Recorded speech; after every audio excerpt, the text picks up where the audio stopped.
Hi everybody, over the course of the past few months, I have been doing a series on every standard deck. A part of that series was all the different builds and flex slots of every single deck in standard. So I wanted to put all of those together for you so you can see every build of every deck in standard. Enjoy. So these are the non-flex slots in Esper Self-Bounce. If you are playing this deck, you're pretty much bought into playing these cards. These 55 cards in the main deck and these 6 cards in the sideboard. Now, when you pick up this deck, you have to make the decision, what are the 5 cards you're going to play that are flex slots that are missing in the main deck? And what are the 9 cards you're going to play that are missing in the sideboard? And then you'll have your own Esper Self-Bounce flex slots. So let's look at it. So these are your options for cards to play in those flex slots. These 11 cards in the main deck and these 19 cards in the sideboard. So let's talk about each of these cards and why you would want to play them in the 5 slots in the main deck and the 9 slots in the sideboard. So Spiteful Hexmage is a 1 and a 3/2. When it enters, create a curse roll token attached to target creature you control. Curse basically just makes them a 1/1. And that's actually okay because a lot of cards are 1/1s in this deck anyway. So this actually ends up being a very, very powerful card, and we can just bounce the curse roll and it's like totally fine. And then we have a 3/2 for 1. So you'd want to play this card if you want to be even more aggressive with your deck. Sheltered by Ghosts, we could play a 1 of Sheltered by Ghosts. Sheltered by Ghosts is a 2 mana enchantment. When it enters, exile target non-land permanent opponent controls until Sheltered by Ghosts leaves the battlefield. Enchanted creature gets +1/+0 and have lifelink and ward 2. This is mostly just good against the aggressive decks if you want a better aggressive deck matchup. Go for the Throat. We could play Go for the Throat 3 and 4. It is a 2 mana instant, destroy target non-artifact creature. It's a pretty unconditional removal in case we wanted more removal in our deck. Mostly just spot removal that doesn't really combo with our deck though. Speaking of removal that combos with our deck, we could play Tithing Blade. It is a 2 mana artifact. When it enters, each opponent sacrifices a creature of their choice, and we can craft it with creature to flip it into an artifact that says at the beginning of your upkeep, each opponent loses 1 life and you gain 1 life. Now, a sacrifice effect is not as powerful as spot removal in most situations. However, we can bounce this to our hand with, the combos in the deck. And be able to play it a whole bunch of times, so it could be a removal on a stick. We could play Kaido number 3. Kaido is a 4 mana planeswalker that says during your turn, as long as Kaido has 1 or more loyalty counters on him, he's a 3/4 ninja creature and has hexproof, and notably is no longer a planeswalker. It's +1 is you get an emblem that says ninjas you control get +1/+1. It's 0 Surveil 2, then draw a card for each opponent who's lost life this turn. And it's -2 is tap target creature, put 2 stun counters on it. And we can ninjutsu Kaido for 3, which means if a creature hasn't been blocked, we can return that creature to our hand and play Kaido. This is really good because we can return these cards to our hand. It can add to our self-bounce plan, but also it's just like a powerful planeswalker on its own. We could play a 1 of Defiled Crypt Cadaver Lab. Defiled Crypt says whenever 1 or more cards leave your graveyard, create a 2/2 black horror enchantment creature token. This ability triggers only once each turn. That's not really the room that we're playing it for. We'd be playing it for Cadaver Lab, which says when you unlock this door, return target creature card from your graveyard to your hand. You'd want to be playing this card if you want a better super long game and you're playing against a deck that answers your creatures by non-exile means. We could play 2 Mockingbird. Mockingbird is blue X, flying 1/1. You may have Mockingbird enter as a copy of any creature on the battlefield with mana value less than or equal to the amount of mana spent to cast Mockingbird, except it's a bird in addition to its other types and has flying. So this is just really solid because we're able to copy the effect of a lot of the creatures that we already have that we're playing because they have great end of the battlefield effects because we're self-bouncing. The issue with Mockingbird is it requires the ball to already be rolling and can't really do much on its own, but we could play 2 Mockingbird. So you're going to select 5 of these 11 cards to add to your main deck. As far as the sideboard goes, we're going to be selecting 9 of these sideboard cards.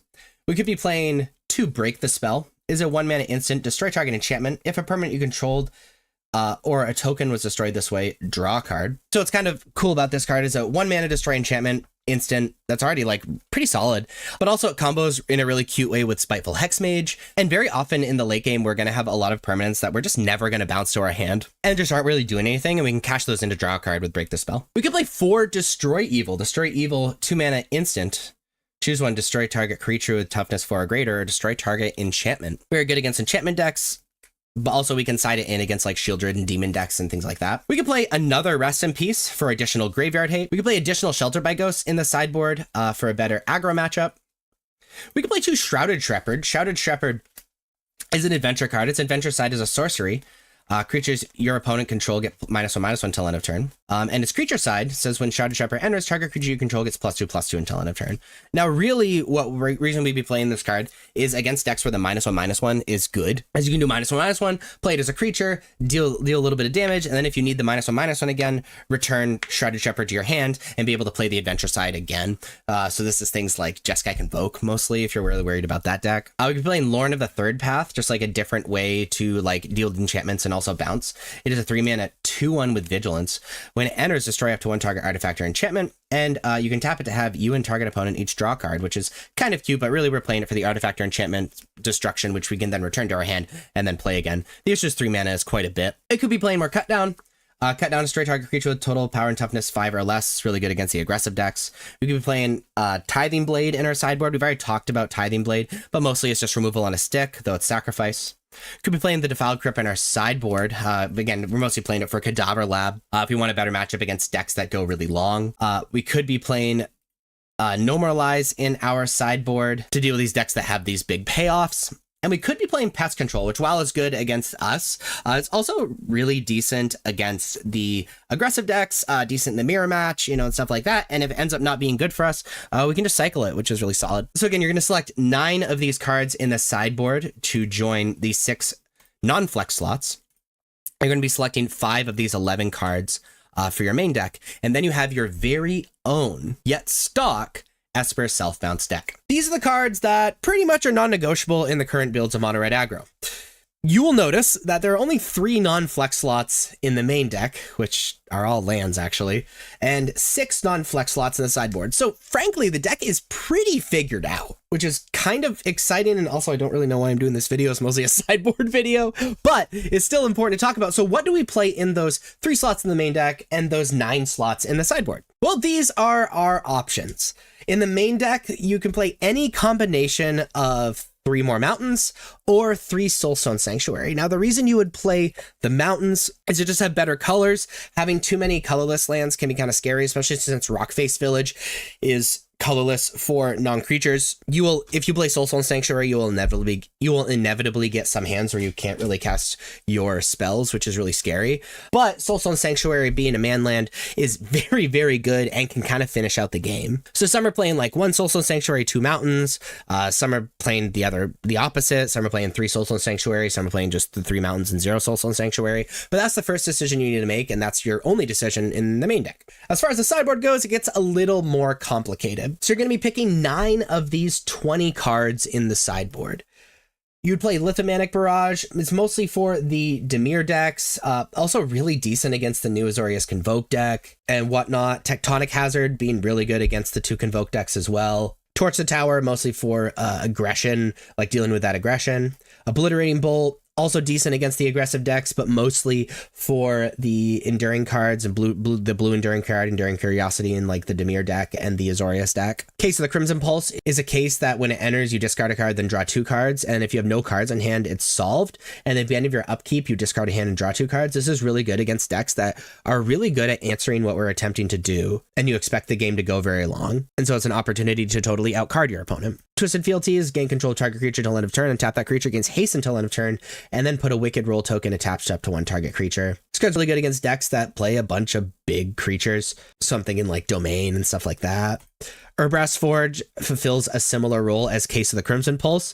It's 4 decks that you expect to go very, very long against and are very good at answering our initial plan, because the longer the game goes with Urbrass Forge on the battlefield, the more threatening it is and creates inevitability that's really hard for your opponent to deal with. Sunspine Links, 4 mana, 5/4 elemental cat. Players can't gain life, damage can't be prevented, and when Sunspine Links enters, it deals damage to each player equal to the number of non-basic lands that player controls. So this is very good against decks that are greedy with their mana base, so 3+ color decks, but also really good against decks whose plan is to gain life. And then Ghost Vacuum is decent graveyard hate and is also very good against the blue enduring card, because it touches the graveyard before it comes back, and so you can actually kill the blue enduring card and be able to get rid of it forever. So it's 1 mana, tap it to exile target card from a graveyard, and 6 mana to put each creature card exile with Ghost Vacuum onto the battlefield under your control, with a flying counter on it, and each of them is a 1/1 spirit in addition to its other types. Activate only as a sorcery.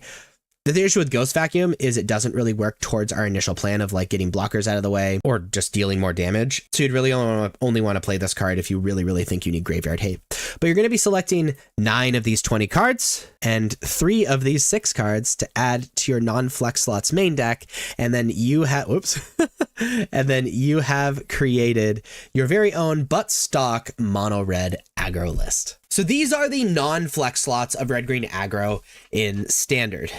You pretty much have to play these 44 cards in the main deck and these 6 cards in the sideboard. If you want to pause the video and check these out, go ahead. But let's look at the options for the 16 cards in the main deck and the 9 cards in the sideboard. So these are our options. You're going to pick 16 of these 35 cards and 9 of these 24 cards.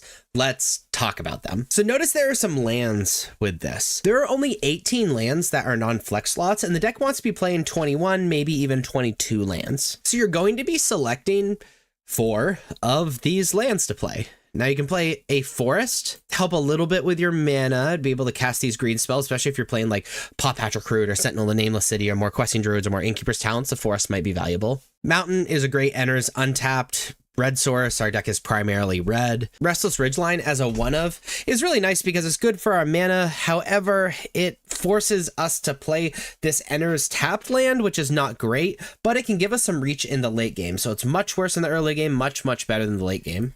Up to 4 Rockface Village. Rockface Village has target lizard, mouse, otter, or raccoon you control get +1/+0 and gain haste until end of turn. However, the drawback is that you can only spend red mana with this land to cast creature spells, so it can make our mana much worse for non-creature spells. But by targeting Heartfire Hero and Emberheart Challenger, it activates their abilities and can turn Emberheart Challenger into a Howling Mine and can turn Heartfire Hero into just getting an extra +1/+1 counter every single turn without devoting a card to it. Plus the haste is pretty nice as well. And then Soulstone Sanctuary is just kind of another man land. I would put this in a similar category as Restless Ridgeline. It's much worse for our mana than Restless Ridgeline, but it comes in untapped. And then it stays a creature, so we don't have to keep devoting mana to it when we activate it. So you're going to select 4 of these lands, and then we have 12 more slots to pick. You can play Burst Lightning number 3 and 4. Burst Lightning is pretty cool because it automatically triggers prowess and can get small blockers out of the way. Up to 4 Hired Claw. Hired Claw is kind of nice, especially if you play some Rockface Village, because it can gain haste, but also it's effectively a 2-power 1-drop because it deals a damage on attack and deals a damage during combat damage, and it can become bigger over time, so it can be kind of a mana sink, which is really nice. You can play at 4 Monastery Swiftspear if you're looking to be a little more prowessy. I mean, it's modern playable. It is just a very good hasty card. You can play up to 4 Torch the Tower. If you're worried about these small blockers, it's also pretty good against the Enduring cards. It's pretty good against Mosswood Dread Knight, and very good against other aggro decks, which aggro is pretty popular, so playing up to 4 Torch the Tower is pretty solid. Though, to be honest, I would want Torch the Tower to be Burst Lightning 5 through 8, not playing like an actual mix. Play up to 3 Paw Patrol Root. Paw Patrol Root is just a 2-power 1-drop with an Offspring, and it says whenever a creature you control becomes the target of a spell or ability an opponent controls, put a +1/+1 counter on target creature you control other than that creature. It's very good against removal spelly decks, which are going to exist as almost every deck can capitalize off of Paw Patrol Root, but it's just not hyper aggressive if your opponent is not removing your creatures, so we don't really want to play a playset. You can play Snakeskin Veil to protect directly protect your creatures from these removal spells. The issue with that is we're kind of a tap out deck, so it's a little hard to leave that mana up. You can play an Obliterating Bolt, pretty good against the Enduring cards and can get a lot of stuff out of the way. Deals with Zur, stuff like that. You can play Innkeeper's Talent 3 and 4. Innkeeper's Talent is a really good long-term card, also triggers Valiant, which is really relevant. If you level it up, it can make your creatures really difficult to remove because a lot of our creatures are getting +1/+1 counters from other things anyway. And it's just a great long-term card, even if it just stays at the first level. Speaking of long-term card, we could play Questing Druid number 3 in the main deck. It allows us to effectively draw cards at instant speed, and then also if Questing Druid goes unremoved, it can get absolutely massive and just win the game on its own. Play up to 3 Sentinel of the Nameless City. Sentinel of the Nameless City is just a very good blocker if you're going to be playing against aggro decks and can apply pressure while it's blocking. They could play up to 2 Witchstalker Frenzy, which can get large things like Shieldred out of the way if we have creatures. So you're going to pick 12 of these non-lands and 4 of these lands to be added to your deck, because these are the flex slots. As far as the sideboard goes, we're going to be picking 9 of these cards. We've already talked about Burst Lightning. The Manic Barrage, very good against the blue decks, very good against the new like Azorius Convoke, Azorius Curiosity deck, stuff like that. We've already talked about Torch the Tower, but mostly for these aggro decks. Obliterating Bolt, this way to get these things out of the way, especially these enduring cards. Pyroclasm is decent against Convoke mostly, especially since it'll trigger prowess on a lot of our creatures, so it's unlikely to kill our creatures. It's also decent against the aggro decks because you can kind of catch them off guard. Scorching Dragonfire deals 3 damage to target creature or planeswalker. If the creature or planeswalker would die this turn, exile it instead. Very good against the enduring cards and can just get things out of the way. Scorching Shot is 2-mana sorcery, deals 5 damage to target creature. Can get things like Shieldred and other stuff out of the way. Urbrash Forge is for that long game. They board into answering your creatures 1-for-1. We can play Urbrash Forge and just embrace the long game because Urbrash Forge gets better and better as time goes on. We could play an additional Witchstalker Frenzy in the sideboard, again, to get these big things out of the way if we are a very creature-heavy variant of the deck. We can play up to 2 Snakeskin Veil to continue to protect against these removal spell-heavy decks. We can play a Paw Patch formation to be able to remove enchantments, also really good against Archfiend of the Dross and like other flyers like Zur. We play Questing Druid 3 and 4 in the sideboard instead, for similar reasons that we would play it in the main deck. And Ghost Vacuum is decent for Graveyard Hate. However, it's like the only card that actually doesn't contribute to our primary game plan. It's just Graveyard Hate. So keep that in mind if you decide to play Ghost Vacuum. So you're going to select 9 of these 24 cards to add to your sideboard and 16 of these 35 cards to add to your main deck. And you have your very own red-green aggro deck, but stock deck thing. So these are the non-flex slots in Domain.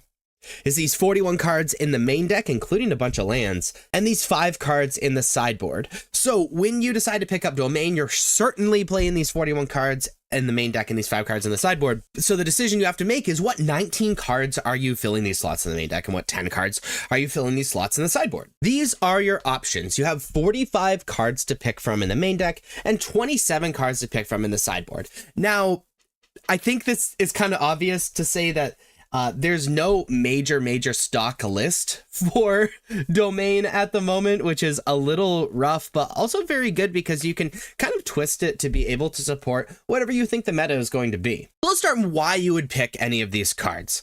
So you're going to pick 7 of these lands to finish out your main deck suite. And really, I would love to provide insight on the lands, but I'm going to be totally real with you. I'm not good at building mana bases. But you have 16 options to play in those 7 slots. And so, yeah, I suggest playing plenty of green because hitting your green overlord is super important. And if you're playing the pest control version or like you're playing a bunch of Zur, making sure you have black mana that isn't the basic or Cavern of Souls is pretty important as well. But you're going to pick 7 of those lands. To kind of move further along, the reason you would play up to 3 Analyze the Pollen, most decks are only playing 2 though, is it allows you to fix your mana. Being an essentially 4-color deck is pretty important. And then in the late game, you can collect evidence. We don't use our graveyard, so we can collect evidence pretty easily to grab powerful cards from our deck, whether it be Zur, White Overlord, or Atraxa are our normal targets. You can play Get Lost 3 and 4. Get Lost is a great unconditional removal spell, really good against enchantments. The issue is it gives maps, and maps are really good alongside the Valiant cards in the red deck. So while Get Lost is good against the red deck,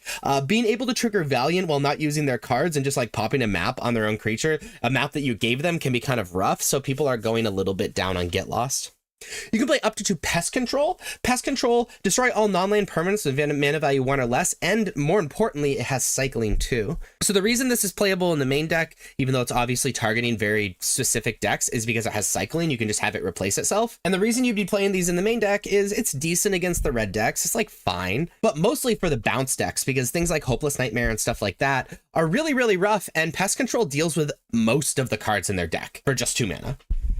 You can play up to 2 Split Up. Now, Pest Control has kind of taken the Split Up slot recently, but Split Up being a 3-mana board wipe that doesn't take out your own Up the Beanstalk like Temporary Lockdown does is really solid. It can be a little conditional, but frankly, the decks that you want Split Up against are the decks that are either going to have like all their creatures tapped like Convoke or Aggro. So Split Up is totally solid. Speaking of Temporary Lockdown, you can play up to 3 Temporary Lockdown. It is a less conditional removal spell than Split Up against the decks that you want these cards against.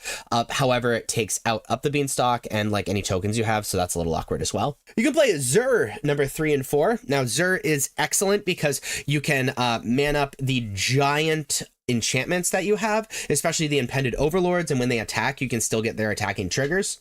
You know, they have death touch, lifelink. It can be total game ender a lot of the time. The issue is Zur doesn't really do anything on its own, so it's a little weird, and people are going down from the original 4. You play one Beza. Beza is decent against pretty much every deck but the combo decks. It gains life, it's a blocker, it's a threat, sometimes it can draw cards or ramp you mana.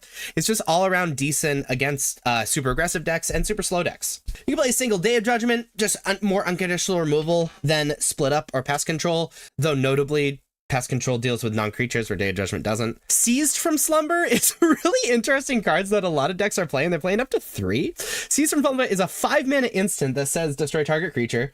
However, it only costs 2 mana if it targets a tap creature. So it's a 2-mana, pretty unconditional removal for these aggressive decks. And so people are going down on Get Lost for that because of that map thing I was talking about. I'm not sure if it's good, but it's working for people. You can play Sunfall 3 and 4. Sunfall is destroying or exiling all creatures, which is notably important, especially against the enduring cards. But also it creates an incubator token, which is a threat in and of itself. Very good. However, 5 mana is a lot of mana if you plan on using it against the aggressive decks, so it's kind of rough. You can play 3 Overlord of the Flood Pit. Overlord of the Flood Pit being a pretty powerful card if the game's going long. It does absolutely nothing if the game is short. Being able to draw 2, discard 1 with the Overlord impending stuff is definitely excellent in some situations and totally awful in others. You can play the 4th Overlord of the Mistmoors, which is probably the most powerful, like raw power Overlord. However, 7 mana is a lot of mana, and sometimes the tokens just do nothing. So people have been going down to 3, and casting 1 in the matchups that it's good against is normally enough. You can play up to 3 more Herd Migration, so Herd Migration 2 through 4. Herd Migration fixes your mana, kind of like Analyze the Pollen, and then it's also a finisher, and gaining life is pretty relevant as well. You can play a 1 of Atraxa. 1 of Atraxa is pretty nice against those decks that go really long, and pairs really well if you happen to be playing the Analyze the Pollen version, because the 1 of turns into maybe a 3 of or a 4 of or whatever, depending on how many Analyze the Pollen that you're playing. And so in the deep late game, you could just play Analyze the Pollen, grab Atraxa from your deck, and win the game. So you're going to be selecting 19 of these 45 cards to be putting into your main deck. And then let's look at the sideboard. So you're going to be selecting 10 of these 27 cards to put in your sideboard. You can play 3 Authority of the Consuls. These are mostly for, again, the aggressive decks. Aggressive decks are kind of a rough matchup, to be totally real with you. And so there's a lot of cards in the sideboard that are slanted towards these aggressive decks. Authority lets it gain life, makes your haste stuff can't attack the turn it comes out. It's pretty great. You can play up to 2 Elspeth Smite in the sideboard. Again, mostly for the aggressive decks. Also fine against like Mosso Dread Knight and dealing with like the blue enduring card and stuff like that. You can play Destroy Evil dealing really well with like Shieldred, which can be kind of rough if we have a multiple up the Beanstalk hand, but also really awesome enchantment hate. I've already talked about Get Lost being unconditional removal. However, giving map tokens is kind of awkward. You can play 1 Not on My Watch. Exile target attacking creature. Really solid against, again, the blue enduring creature, but also decent against the aggro decks. Exiling's pretty relevant against like Heartfire Hero and stuff. You can play 2 Beza in your sideboard. We already talked about Beza, but Beza being very good against the aggressive decks and very good against the super slow decks, being a threat, can draw cards and gain life. You can play Negate number 3. Negate number 3, solid against these slower decks that are playing these non-creature spells that we care about. You play up to 2 Tishana's Tidebinder. Tishana's Tidebinder, it is an awesome threat, but countering these triggered abilities is really solid, especially against these Overlord decks. Also turns off the blue enduring card and all that stuff. You can play 2 Jace the Perfected Mind, very good against these slower decks, especially the mirror match, that are going to go very, very long, allowing you to draw cards in the mid game and mill them out in the late game. Tear Sunder, great artifact or enchantment hate, also unconditional removal for 4 mana if the game goes very, very long. Tranquil Throwback is a little like Beza, in my opinion, where it's decent against it, where it's okay against a bunch of different things. It's decent against aggro because you can gain life and it's a blocker. It can deal with artifacts and enchantments and it's a threat. It's graveyard hate, but not great graveyard hate. So Tranquil Throwback is a jack of all trades, master of none. You can play Obstinate Baloth 2 through 4. Obstinate Baloth is very good against aggro. However, aggro has ways to deal with it. But the big reason that Obstinate Baloth is coming into the mainstream again is because of Hopeless Nightmare from the bounce decks. So the bounce decks are really, really rough. It's the big reason why Pest Control is becoming popular again. If they go turn 1 Hopeless Nightmare, you just go Obstinate Baloth and stare at them, and it's hilarious. You play up to 2 Nissa Ascended Animus. Nissa Ascended Animus is great against any deck that goes very, very slow. It's a great finisher, but also great artifact and enchantment hate, and it is just an all-around great card against these slower decks. We've already talked about Pest Control, but again, it's mostly for these aggressive decks and the bounce decks. You can play a Doppelgang, very good, similar to Nissa. It is just a finisher. If you ever do it for X's 2 or more, the game's just over. And then Ghost Vacuum is a great graveyard hate. So you're going to be selecting 10 of these 27 cards to add to your non-flex slots in the main deck, and 19 of these 45 cards to add to your deck, and then you have your very own but stock Domains Overlords deck. These are the non-flex slots in Dimir midrange. These are the cards that you pretty much have to play when you're playing the deck. This is stock. This is the base of the deck. It's these 48 cards in the main deck and these 5 cards in the sideboard. We're not going to analyze these, but we are going to analyze the 12 cards you need to select for the main deck and the 10 cards you need to select for the sideboard to make your own Dimir midrange deck. And these are those cards. You're going to select 12 of these 25 cards for the main deck and 10 of these 15 cards for the sideboard. These are your options. These are your flex slots. So let's talk about these. First off, you're going to select 2 lands to play to get up to 25 land, because there's 23 lands that are totally stock. You're going to be playing the 3rd Restless Reef, the 3rd Soul Sanctuary, or a single Swamp.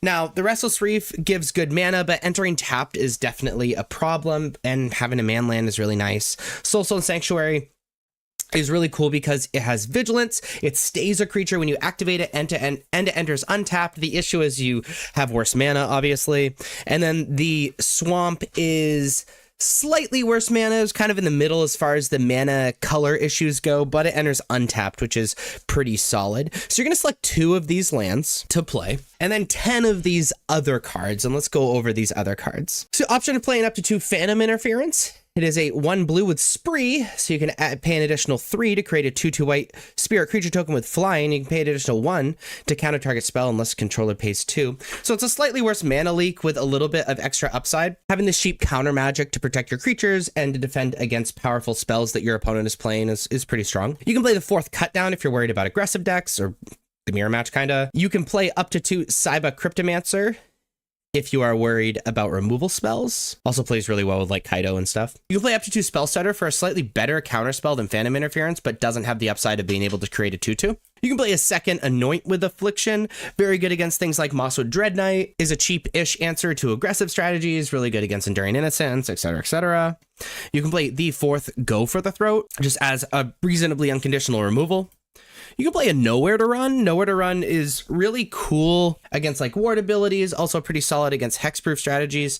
Also, again, just like a really cheap removal spell that removes a lot of different things. You can play 1 Shieldred's Edict as a pretty unconditional removal for Planeswalkers. I think that's really the only reason you would play this card. You can play up to 2 Fabloom Trick to get more things out of the way. Also creates more creatures to capitalize on that Enduring Curiosity stuff.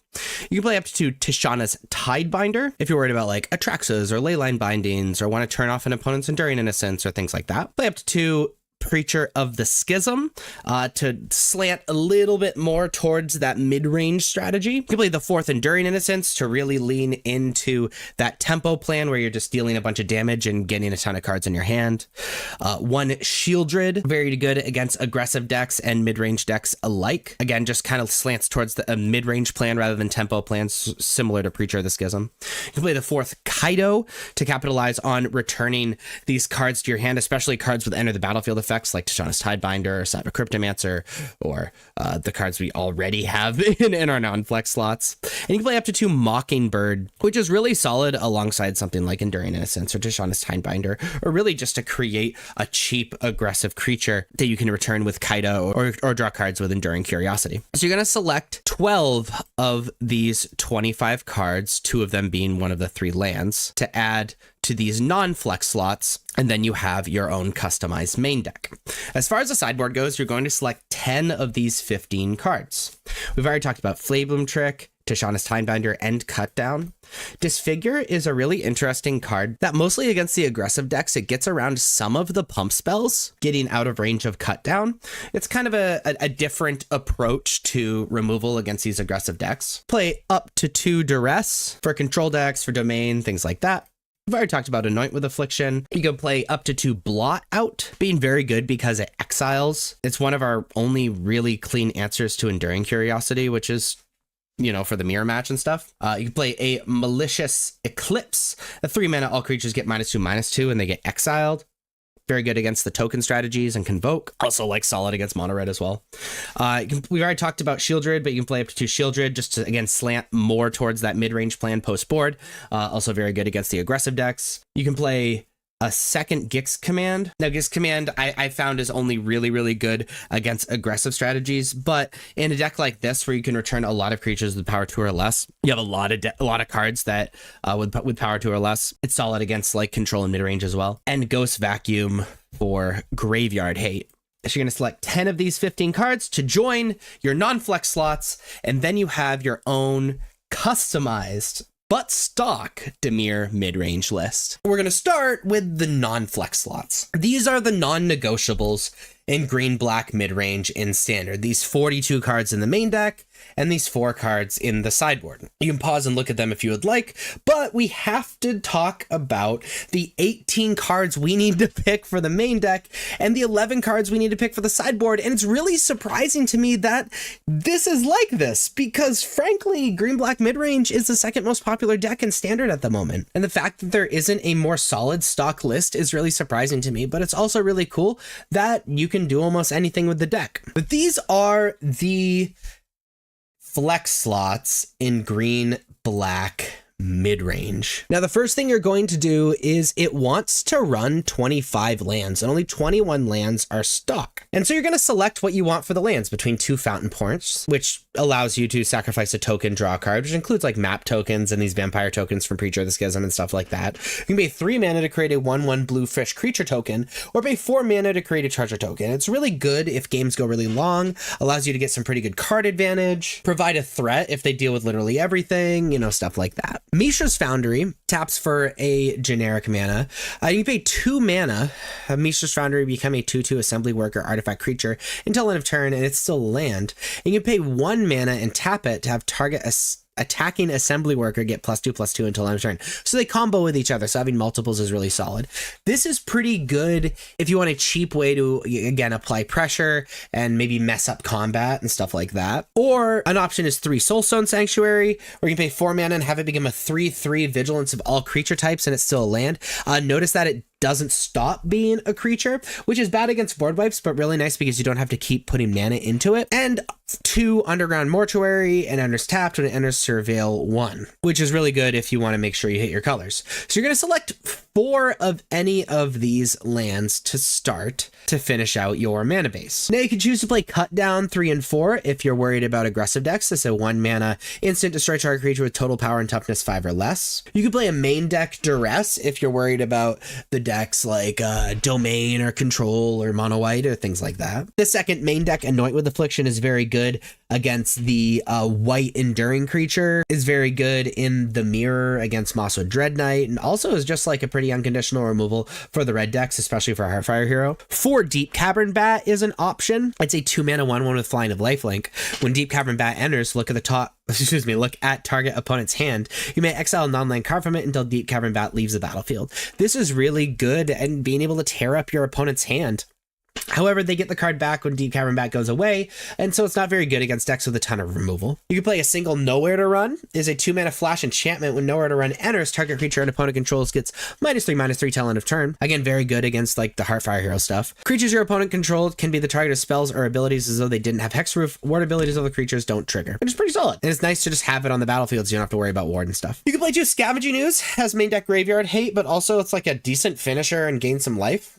It's a 2 mana 2/2, exile target card from a graveyard. If it was a creature card, put a +1/+1 counter on this creature and you gain 1 life. You play main deck Terra Sunder for artifact and enchantment hate, and really additional exile hate for 2 more mana. You can play 4 Preacher of the Schisms. It is a 3-mana 2/4 with Death Touch. Whenever Preacher of the Schism attacks the player with the most life or tied for the most life, create a 1/1 white vampire creature token with lifelink. Whenever Preacher of the Schism attacks while you have the most life or are tied for the most life, you draw a card and lose a life. So it's card advantage, it's a decent blocker, also creates more creatures, which end up being kind of hard to deal with. Really good for people that want to lean harder into the mid-range, like I play better creatures than you strategy. Competing for that 3-drop slot is Sentinel in the Nameless City. Is a 3-mana 3/4 with Vigilance.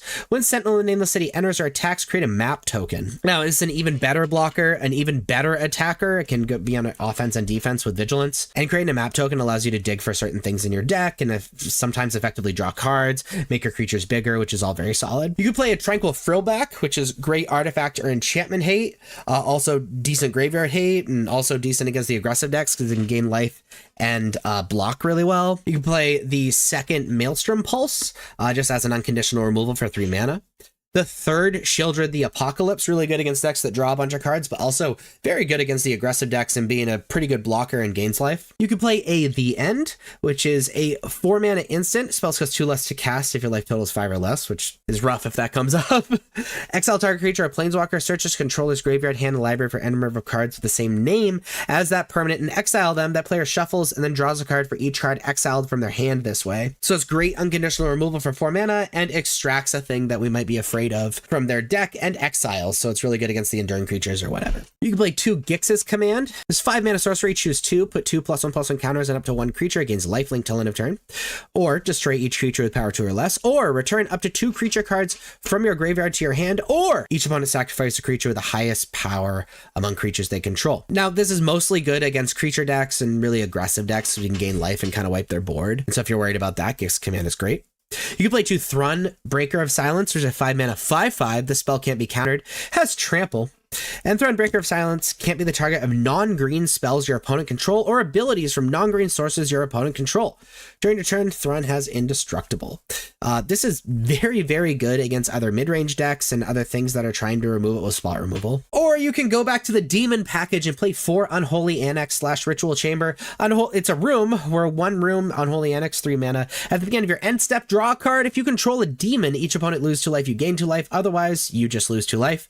And its Ritual Chamber is a 5-mana room. When you unlock this door, create a 6/6 black demon creature token with flying. So this allows you to have an enchantment that lets you draw a ton of cards. Also is a threat in and of itself, being a 5-mana 6/6, all wrapped up in one. So you're going to select 18 of these 42 cards to be added to your main deck, and you're going to pick 11 of these 25 cards in your sideboard. So let's look at them. I've already talked about Duress, I already talked about Anointment Affliction, and Nowhere to Run.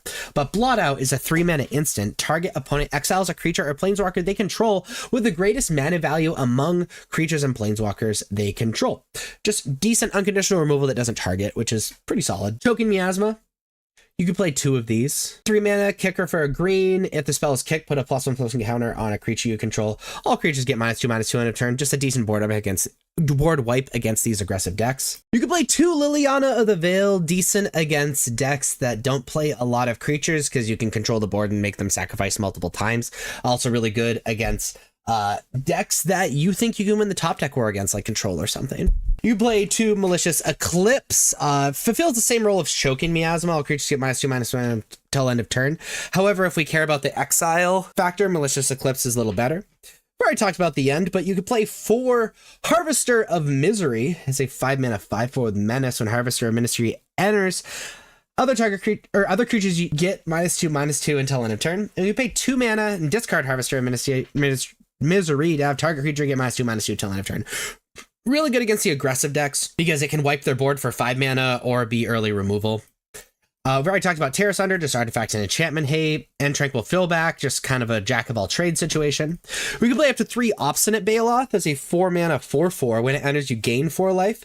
If a spell or ability opponent controls causes you discard Obstinate Baloth, put it on battlefield instead of put it into your graveyard. That part is not super relevant in Standard. However, being a 4/4 body that gains 4 life is very good against the aggressive decks. You can play a Vivian Reed, a 5-mana planeswalker that starts at 5 loyalty. It's +1, look at the top 4 cards of your library, may reveal reveal a creature, a land card from among them, and put them into your hand. Put the rest of the bottom of your library in a random order. Its -3 is destroy target artifact, enchantment, or creature with flying. Its -8 is you get an emblem with creatures you control, get +2/+2, and have vigilance, trample, and indestructible. Really good against decks that go really long. Also really solid against decks with artifacts and enchantments that we care about.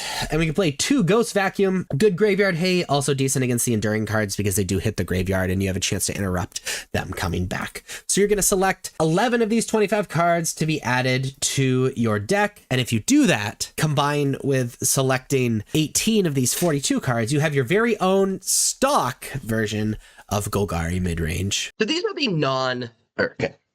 these are the non-flex slots in the blue-white control deck in Standard. If you play blue-white control, then you are pretty much signed up to play these 49 cards in the main deck and these 6 cards in the sideboard. So when you build this deck and you're tuning the deck, the question actually is, what 11 cards are you playing in the main deck in those flex slots? And what 9 cards are you playing in the sideboard? Well, this video is about that, so that's good. So if you want to look at the cards that you essentially have to play in this archetype, then feel free to pause the video. We're going to talk about the flex slots. So these are the flex slots in the blue-white control deck. You're going to be picking 11 cards out of these 28 cards in the main deck and 9 of these 20 cards in the sideboard to create your very own blue-white control deck. Let's talk about them. First off, 3 Steps Ahead is a 1-mana instant. However, it has spree, so you pay additional stuff depending on what you want the instant to do. You pay an additional 2 mana to counter target spell, an additional 3 to create a token that's a copy of target artifact or creature you control.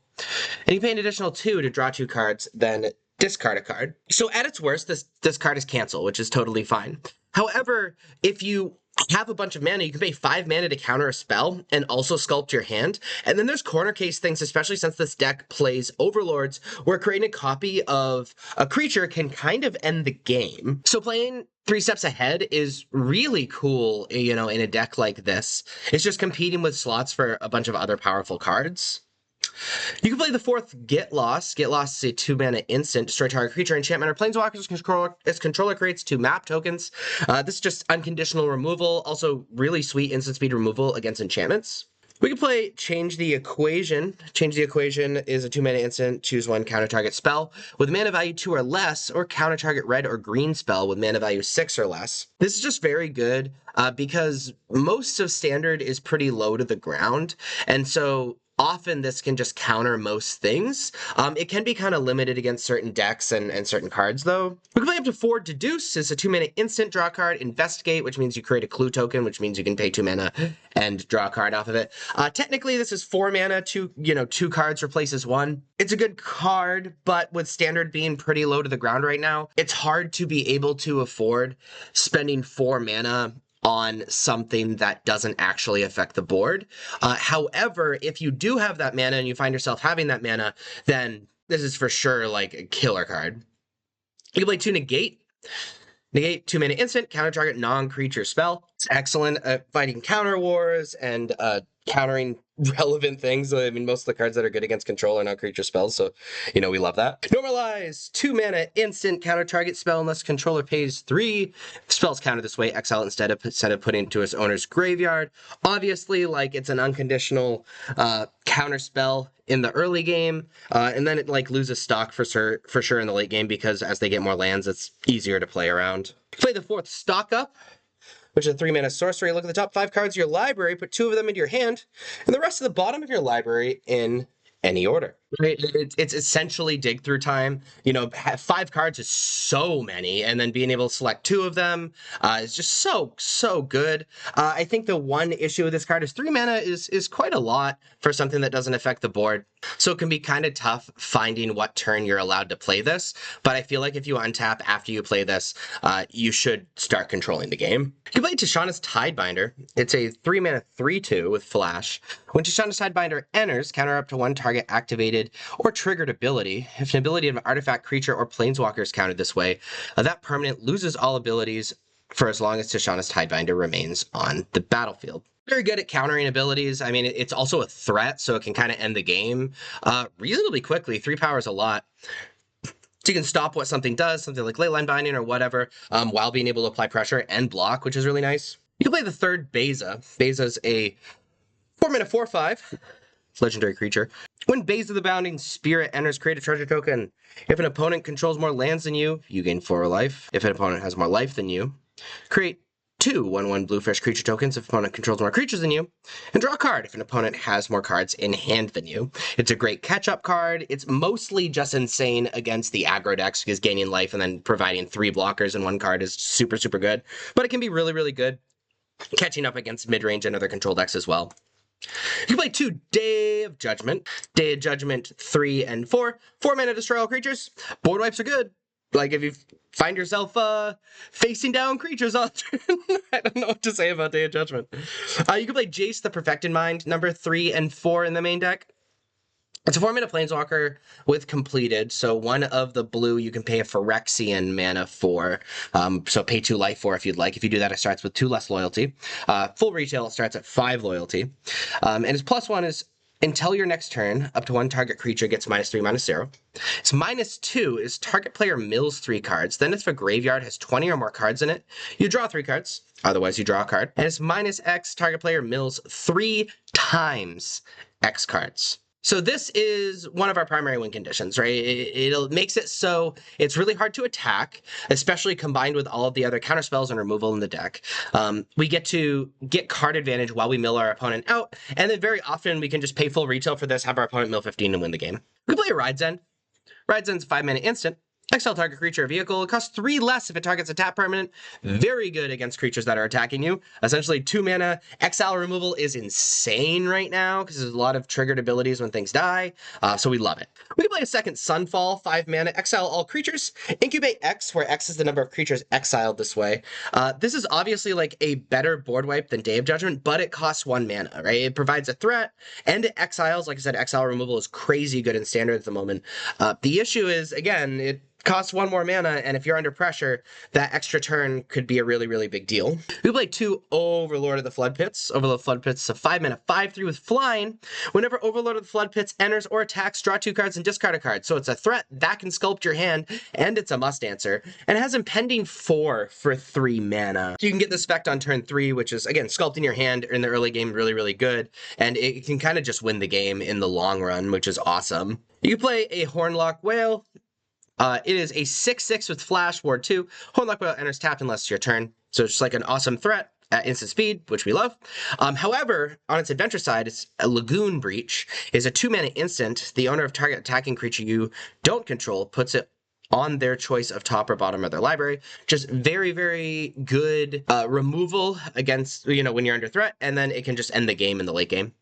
We can play Overlord of the Mistmoors, number 3 and 4. It is a 7-mana 6/6. When Overlord of the Mistmoors enters or attacks, create 2 2/1 white insect creature tokens with flying, and it has Impending 4 for 4 mana. So great threat, decent blockers, and something we can get out on turn 4, and then also like without devoting extra mana to it, it be a threat in the late game. So you're going to be selecting 11 of these 28 cards in the main deck. And then if we look at the sideboard, you're going to be selecting 9 of these 20 cards. So let's talk about them.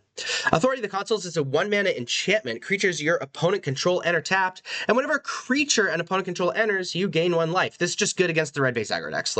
And Convoke, I guess, if you have room to side it in. But mostly it's the red base aggro decks. You're gaining life. Haste isn't a thing anymore. We love it. Elspeth's Might is a 1-mana instant. It deals 3 damage to target attacking or blocking creature. Creature would die this turn. Exile it instead. Again, this is mostly for the red base aggro decks or like aggro decks in general. Exile removal is excellent, and it kills most things that are attacking you. We can play 2 Devout Decree as a 2-mana sorcery. Exile target creature or planeswalker that's black or red. Scry 1. Really good against Kaido and, again, the red base aggro decks. One thing that's icky about it is that it's sorcery speed. So, you can play up to 1 Kutziel's Flanker. It's a 3-mana 3/1 with Flash. When it enters, choose 1. Put a +1/+1 counter on Kutziel's Flanker for each creature that left the battlefield under your control this turn. You gain 2 life, scry 2. exile target player's graveyard. So you get to choose one of those things. Kuziel's Flanker, I always have mixed feelings about. It's kind of like the Jack of all trades, Master of none card, because frankly, it's not very good at anything that it does, but it's one card that you can play in the sideboard that you can sideboard against a lot of different things. Now, the first ability you're rarely going to use, like that'll be a corner case ability, but gaining 2 life and Scry 2 is like pretty good against like aggressive decks, and frankly, even control decks. Being able to sculpt your hand and also provide a threat at instant speed. And exiling target player's graveyard is graveyard hate, again, while being able to provide a threat. It's not super good at either of those things, but it's both of those things, which is really nice. You play an Elishnorn, Mother of Machines. It's a 5-mana 4/7 with Vigilance. If a permanent entering causes a triggered ability of a permanent you control to trigger, that ability triggers an additional time. Permanents entering don't cause abilities of permanents your opponent control to trigger. Mostly just insane against Domain. Just like things not triggering is ridiculous. It's just insane. Like, also it makes our Overlords better, which is really silly. We can play Overlord of this board 3 and 4 in the sideboard instead of the main deck. We've talked about why that's good already. Same thing with Negate. We could play a Negate in the sideboard, and Tishana's Tidebinder we could play in the sideboard. Play up to 2 Jace Perfected Mind 3 and 4 in the sideboard rather than the main deck if we would like. Obstinate Baloth and Whitleaf Liege are in the same category. So Obstinate Baloth is a 4-mana 4/4. When it enters, you gain 4 life. If a spell or ability an opponent controls causes you to discard Obstinate Baloth, put it onto the battlefield instead of putting it into your graveyard. Whitleaf Liege is a 4-mana 4/4 as well. Other green creatures you control get +1/+1. Other white creatures you control get +1/+1. And if a spell or ability an opponent controls causes you to discard this card, put it onto the battlefield instead of putting it into your graveyard. So they have that same line of text there. The reason you would play these cards is Hopeless Nightmare. The big difference between the two is obviously you can't cast Obstinate Baloth like at all in like a normal game. So really you're just hoping they Hopeless Nightmare you. The thing is they have to keep Hopeless Nightmare in because that's how they beat the control deck. If they aren't tearing apart your hand, they don't apply enough pressure to be able to beat the bounce decks to be able to beat you that quickly. So it's likely you'll get to put Obstinate Baloth on the battlefield if you have it in your opening hand. Whitleaf Liege can pump up the Overlord and Beza and all that stuff, which is really cool. And you can do a similar thing, and you can actually cast it, which is all very, very, very, very nice. The issue is 4 life is probably better than that additional pressure, so make that decision wisely. And then we can play Dissection Tools up to 2. It's a 5-mana artifact. When Dissection Tools enters Manifest Dread, then attach Dissection Tools to that creature. Equipped creature gets +2/+2, has Death Touch and Lifelink. And we can equip by sacrificing a creature. Putting this on an Overlord or a Beza or whatever can just end the game, or it just being a blocker can, again, just end the game. The beauty of it is it doesn't require mana to equip, so you can, like, turn 4 Beza, turn 5 Dissection Tools, sack the creature that manifested or a Beza fish, put it on Beza, gain 6 life, and it's kind of just over against aggressive decks, which is really, really cool. So you're going to be selecting 9 of these 20 cards to add to your sideboard. You're going to be selecting 11 of these 28 cards to add to your main deck. And then you have your very own but stock version of Blue-Eye Control in Standard. So these are the non-flex slots in Azorius Tempo. These are the cards that if you're playing the deck, you're pretty much bought into playing unless you are in on doing something weird. So these 57 cards in the main deck and these 9 cards in the sideboard, and you pretty much have to play. So what do you play in those 3 slots in the main deck and those 6 slots in the sideboard? Let's see. So this is what you can play in those slots. So let's talk about why you would play each one of these things. So first off, we are missing a land from the non-flex slots. You pretty much have a choice between Island and Undercity Sewers. Island is the untapped blue source, where Undercity Sewers is a tapped blue source, but it has Surveil, and Surveil is very powerful in this deck because we want to be filling our graveyard with instants and sorceries for Haughty and then sometimes we hit Aberranoculus and we can kind of nut out and do a turn 2 Aberranoculus, which is really cute. So really you're kind of deciding if you want extra Surveil land, but sacrificing the tapped land so you're a little bit slower or not. So you're going to select one of these, which means we have 2 more slots to pick. We can play another Unsummon, return target creature to its owner's hand. Cool part about Unsummon is it gets the few blockers that can block your creatures out of the way. And then they also, the big issue with this deck is that you don't have a lot of threats. It's just that your threats are very powerful and your entire deck is centered around your threats. And so in response to a removal spell, being able to protect your creature by unsummoning it back to your hand, it can be really powerful. Another Soul Partition is decent. It's a pretty unconditional removal. It's a 2-mana exile target non-land permanent. For as long as that card remains exiled, its owner may play it. A spell cast by opponent this way costs 2 more to cast. The thing about this deck is that there are a lot of cards that just neuter it, right? Rest in Peace, Ghost Vacuum, that Graveyard Hate is really bad. Soul Partition deals with that, but also it can deal with those creatures and other things that you want to get out of the way. Another negate can be very powerful. Countering those non-creature spells, being able to protect your creatures from that removal is very strong. And then we could play a split up 3 mana, choose one, destroy all tap creatures or destroy all untapped creatures. Very often this is a one-sided board wipe. It's also very cheap, so we can actually cast it. And so it's good against these aggressive decks that can go a little bit underneath us. So you're going to select 1 of these lands and then 2 of these cards to add to your deck. Now, as far as the sideboard goes, we're going to select 6 of these 11 cards to join the 9 non-flex slots in our deck. Destroy Evil is excellent against enchantments. Also being able to deal with things that are toughness 4 or greater, also very, very powerful. Exercise, also dealing with enchantments and things with power 4 or greater. Now, notably, like Zur and stuff has toughness 4 or greater, but not power. But the cool thing about Exercise is it can deal permanently with the enduring cards. And also Exercise is artifact hate as well. Shelter by Ghost, we could be playing as additional hate for the aggro decks.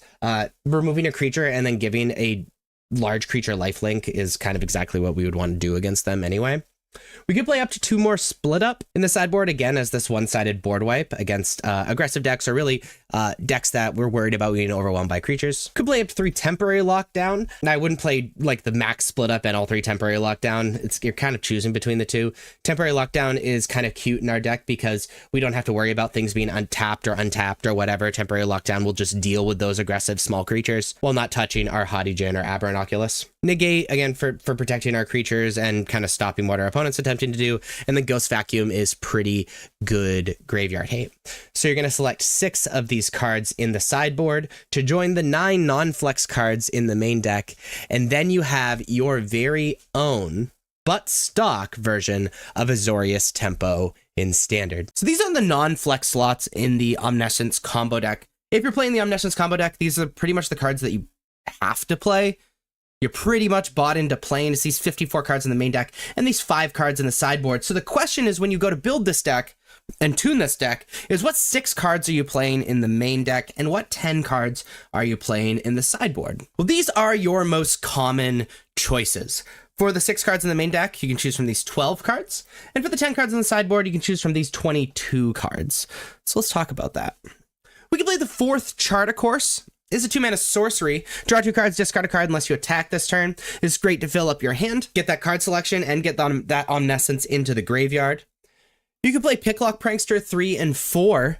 Really, we'd be playing this for the Free the Faith side, which is a 2-mana instant. Mill 4 cards, then put an instant sorcery or fairy card from among the milled cards into your hand. This allows us to select the cards that let us reanimate and the cards that let us protect ourselves while, again, putting that Omniscience into the graveyard. And this outside is just a nice blocker and possibly a little bit of pressure for a secondary win condition. Is a 2-mana 1/3 with Flying and Vigilance.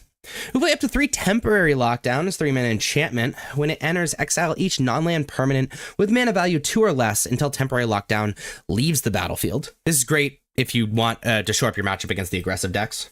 We could play Confounding Riddle number 4. It's a 3-mana instant where you can choose one. Look at the top 4 cards of your library, put 1 in your hand, the rest in your graveyard, or counter target spell unless controller pays 4. So it's 1 more mana than the Free the Fae, but it effectively does the same thing. In addition, allows us to have some counter magic, though a little bit expensive for that counter magic. We can play Affairs Dispersal number 4. It's a 3-mana instant. Spell costs 2 less to cast if it targets an attacking creature. Return target creature to its owner's hand and surveil 2. Allows us to fill up our graveyard and buy us some time against these aggressive decks. We can play up to 3 Stock Up, which is kind of one of the new hotness cards from Aether Drift. It's a 3-mana sorcery. Look at the top 5 cards of your library, put 2 of them into your hand and the rest in the bottom of your library in any order. So while this doesn't fill up your graveyard, it is probably the best card advantage spell in Standard at the moment, and in Vintage, frankly. So playing a card like this to be able to get that card selection for a combo deck like this even though it doesn't totally combo with the graveyard strategy, is pretty powerful. And we can play the 4th Invasion of Arcadios. Basically, this is a combo piece that we need to go off.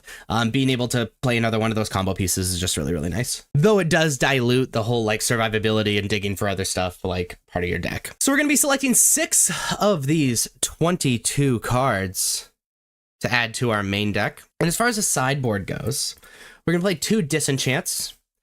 2 mana instant, destroy target artifact or enchantment. Mostly we'd be playing this for things like Rest in Peace or Ghost Vacuum or really any of those cards that interrupt what we're doing, because this deck's a little soft to graveyard hate. Similar thing with Get Lost, though we can get rid of big creatures to kind of like slow our opponents down. Being a 2 mana instant, destroy target creature, enchantment, or planeswalkers. Controller creates 2 map tokens. Soul Partition is another 2 mana instant. We could play 1, exile target non-land permanent for as long as that card remains exiled. This controller may play it. Spell cast by opponents. This way it costs 2 more to cast. This is very good unconditional removal, though they can play it, a turn or 2 later. So it doesn't make it gone forever, but it's, again, another pretty clean answer to either creatures or Rest in Peace or whatever. Could play Asunder the Gateway. It's a 2 mana sorcery. Destroy target non-token artifact or enchantment an opponent controls. Incubate 2. Or we can incubate 2, then transform an incubator token we control. So really good way to just cash in and be able to block something, but also, again, artifact enchantment hate. There are artifacts and enchantments that just neuter the deck, so a lot of our sideboard slots are devoted to that. We can play a third Grand Abolisher. Grand Abolisher is 2 mana 2/2. During your turn, your opponent can't cast spells or activate abilities of artifacts, creatures, or enchantments.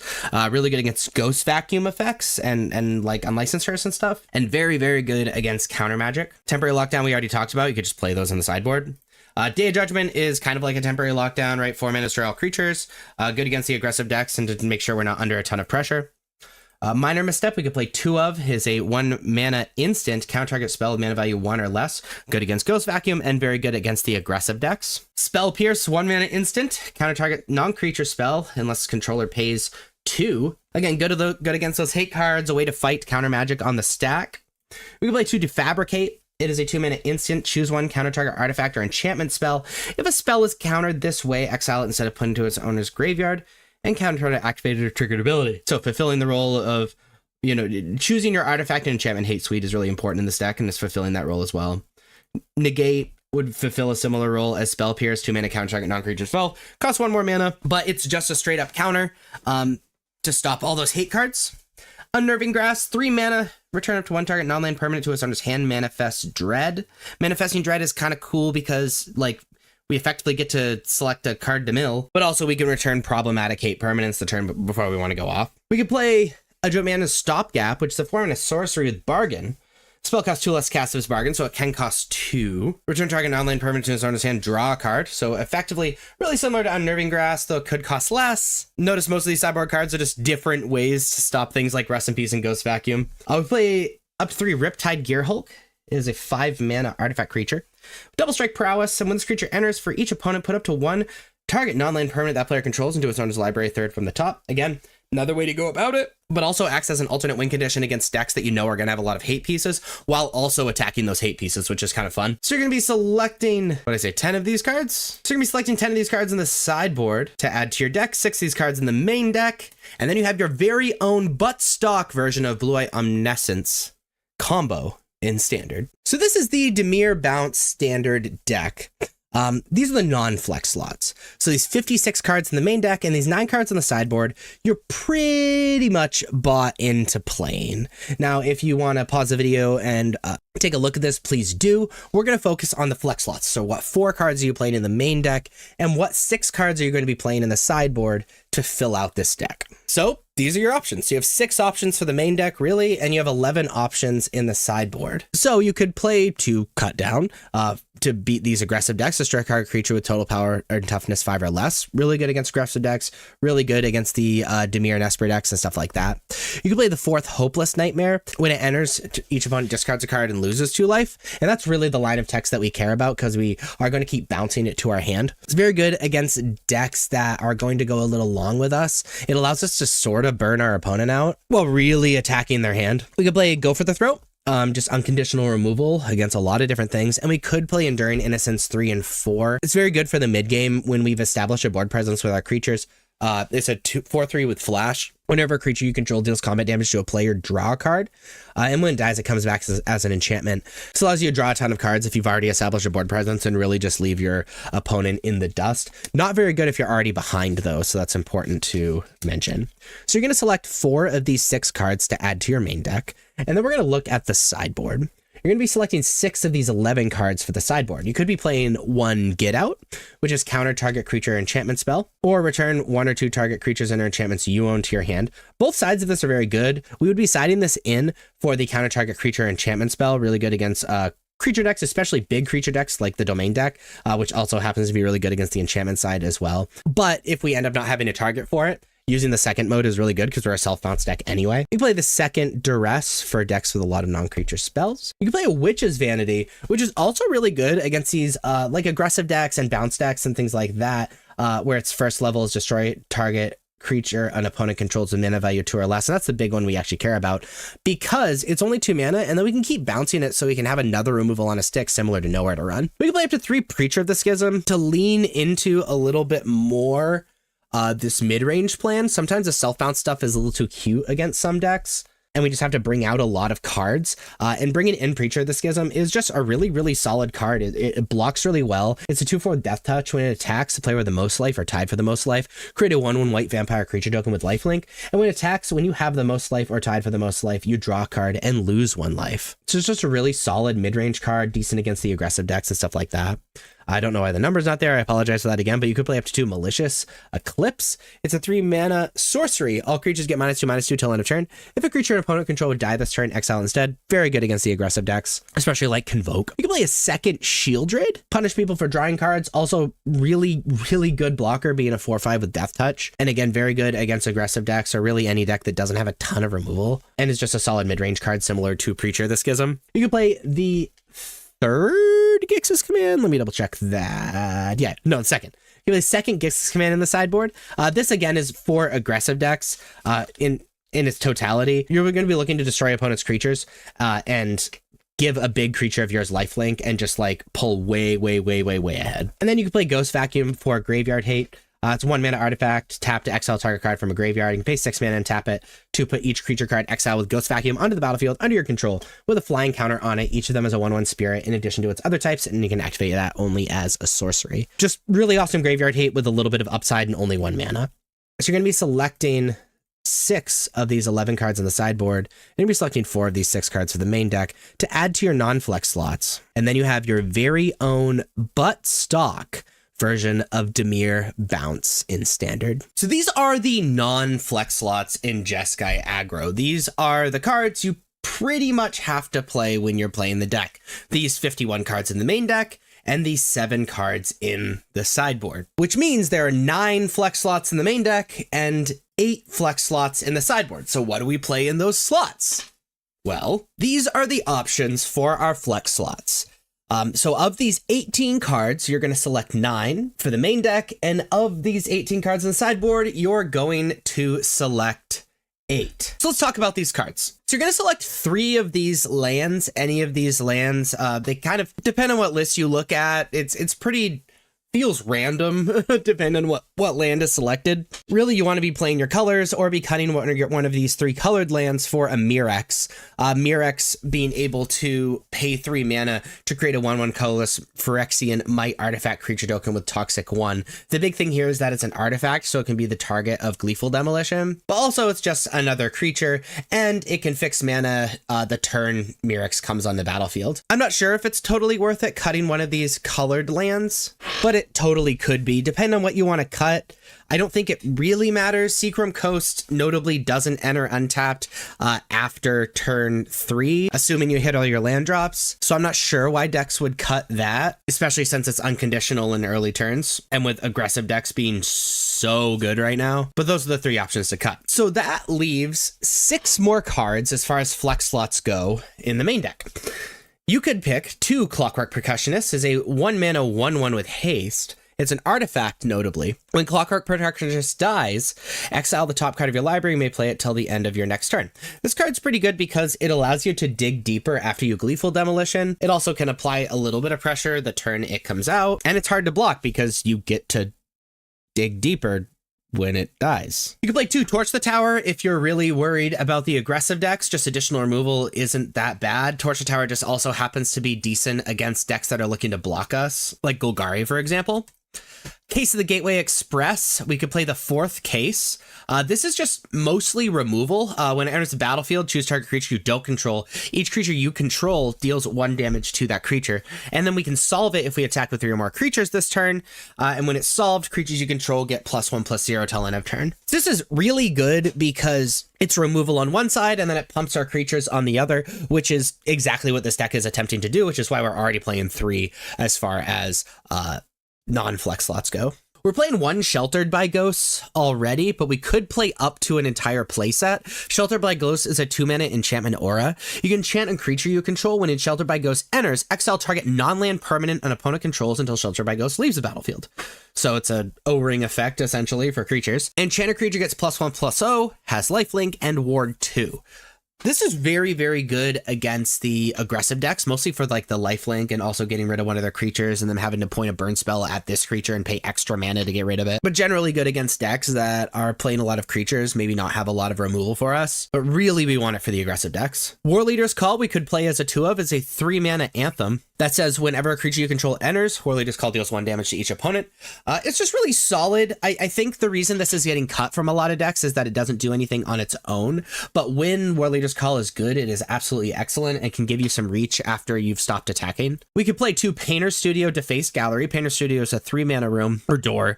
When you unlock this door, exile the top 2 cards to your library. You may play them till the end of your next turn. Or a 2-mana door.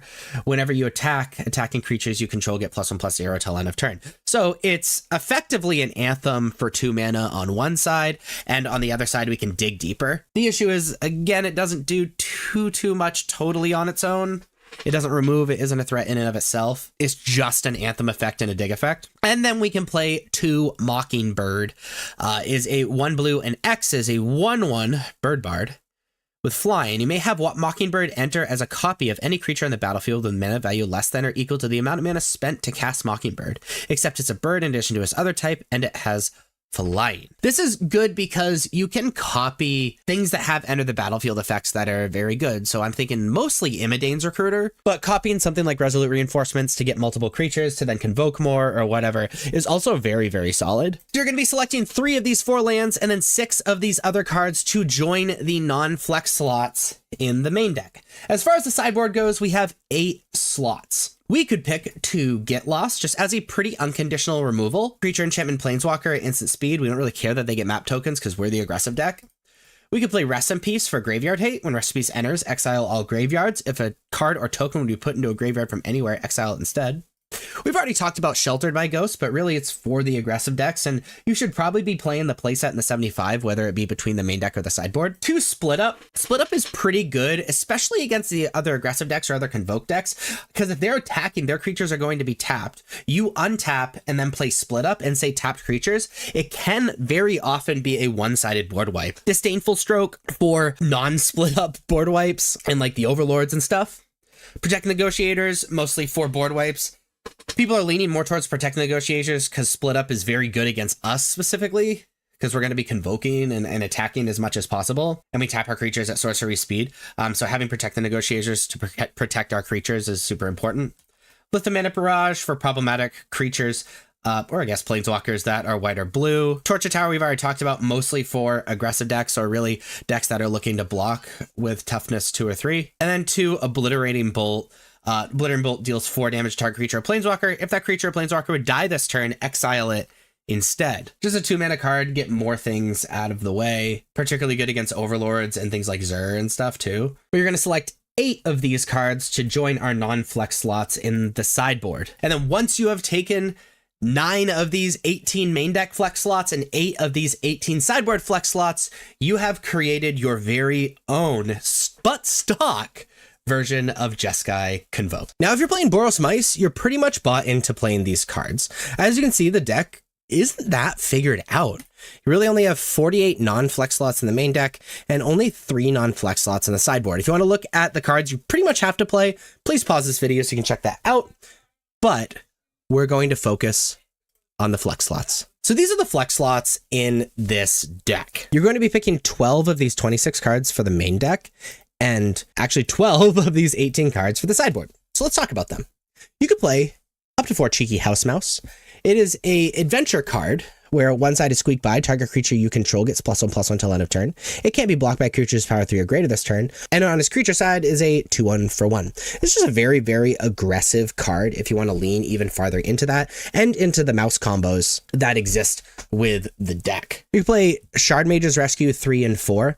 Has Flash, enchant creature you control as long as Shard Mage's Rescue entered this turn. Enchant a creature has hexproof, and enchant a creature gets +1/+1. This is very good against decks that play a lot of targeted removal spells. You can play up to 4 Burst Lightning. It's effectively a shock, dealing 2 damage to any target. However, you can pay an additional 4 mana for 5 mana total to have it deal 4 damage instead. Really, you would play this card to get other creatures out of the way, really good against other aggressive decks and stuff. You can play up to 4 Hired Claw. The issue with Hired Claw, while being a very, very aggressive red 1-drop, it doesn't contribute to the mouse synergies at all. But whenever you attack with 1 or more lizards, which Hired Claw would be your only lizard, it deals 1 damage to target opponent, and you can pay 2 mana to put a +1/+1 counter on Hired Claw. Activate only if an opponent lost life this turn, and only once each turn. This is just a really aggressive card, and it's a mana dump, so if you want that, there you have that. You could play Sheltered by Ghosts 3 and 4, mostly for other aggressive strategies because it gives lifelink. It's a 2 mana aura that when it enters, exile target non-land permanent an opponent controlled until Sheltered by Ghosts leaves the battlefield. An enchanter creature gets +1/+0 as lifelink and ward 2. It's just good against the aggressive decks. You can play up to 2 Inti, which I can't believe is still in standard. It's a 2 mana 2/2. Whenever you attack, you may discard a card. When you do, put a +1/+1 counter on target attacking creature. It gets trampled until end of turn. When you discard 1 or more cards, exile the top card of your library. You may play that card until your next end step. So what's interesting about Inti is it allows us to dig, and it can trigger Valiant. However, it doesn't combo with any of the mice synergies in and of itself, and it might just be a little cute because really we're just going to be puking everything on the battlefield anyway. You can play up to 4 Lightning Helix. It's a 2 mana, deal 3 damage, gain 3 life instant. Just generally a very solid card, especially against aggressive decks. Play up to 2 Screaming Nemesis in the main deck. It's good against decks that are looking to block. And then you can play Mabel 3 and 4. Mabel is a Mice Lord, but when Mabel, Heir to the Cragflame, enters Cragflame, a legendary colorless equipment artifact token with equipped a creature gets +1/+1 and has a Vigilance triple and haste and equip 2. Just a decent Mice Lord, especially if we lean even deeper into these mouse synergies with like Cheeky House Mouse and stuff like that. More Mabel is probably where you want to go. Very, very good if we're going wide. Not so great if we're not. Cragflame can be solid if the game goes a little long, but meh. But we're going to be selecting 12 of these cards. As far as the sideboard goes, you can be playing Destroy Evil number 4 for further enchantment and things with big butt hate. You'll be playing Rest in Peace to exile all graveyards and make sure that whenever a card or token we put into a graveyard from anywhere, exile it instead, just as additional graveyard hate. Lithomanic Barrage, it can't be countered, deals 1 damage to target creature or planeswalker, deals 5 damage instead if the target is white and or blue, so it's really good against decks that are playing white and blue creatures and planeswalkers. Playing up to 2, I don't know why the number's not there, Torch the Tower. Just very good against aggressive decks, dealing 2 damage to target creature or planeswalker. If this spell was bargained, instead it deals 3 damage to that permanent you gain, and you scry 1.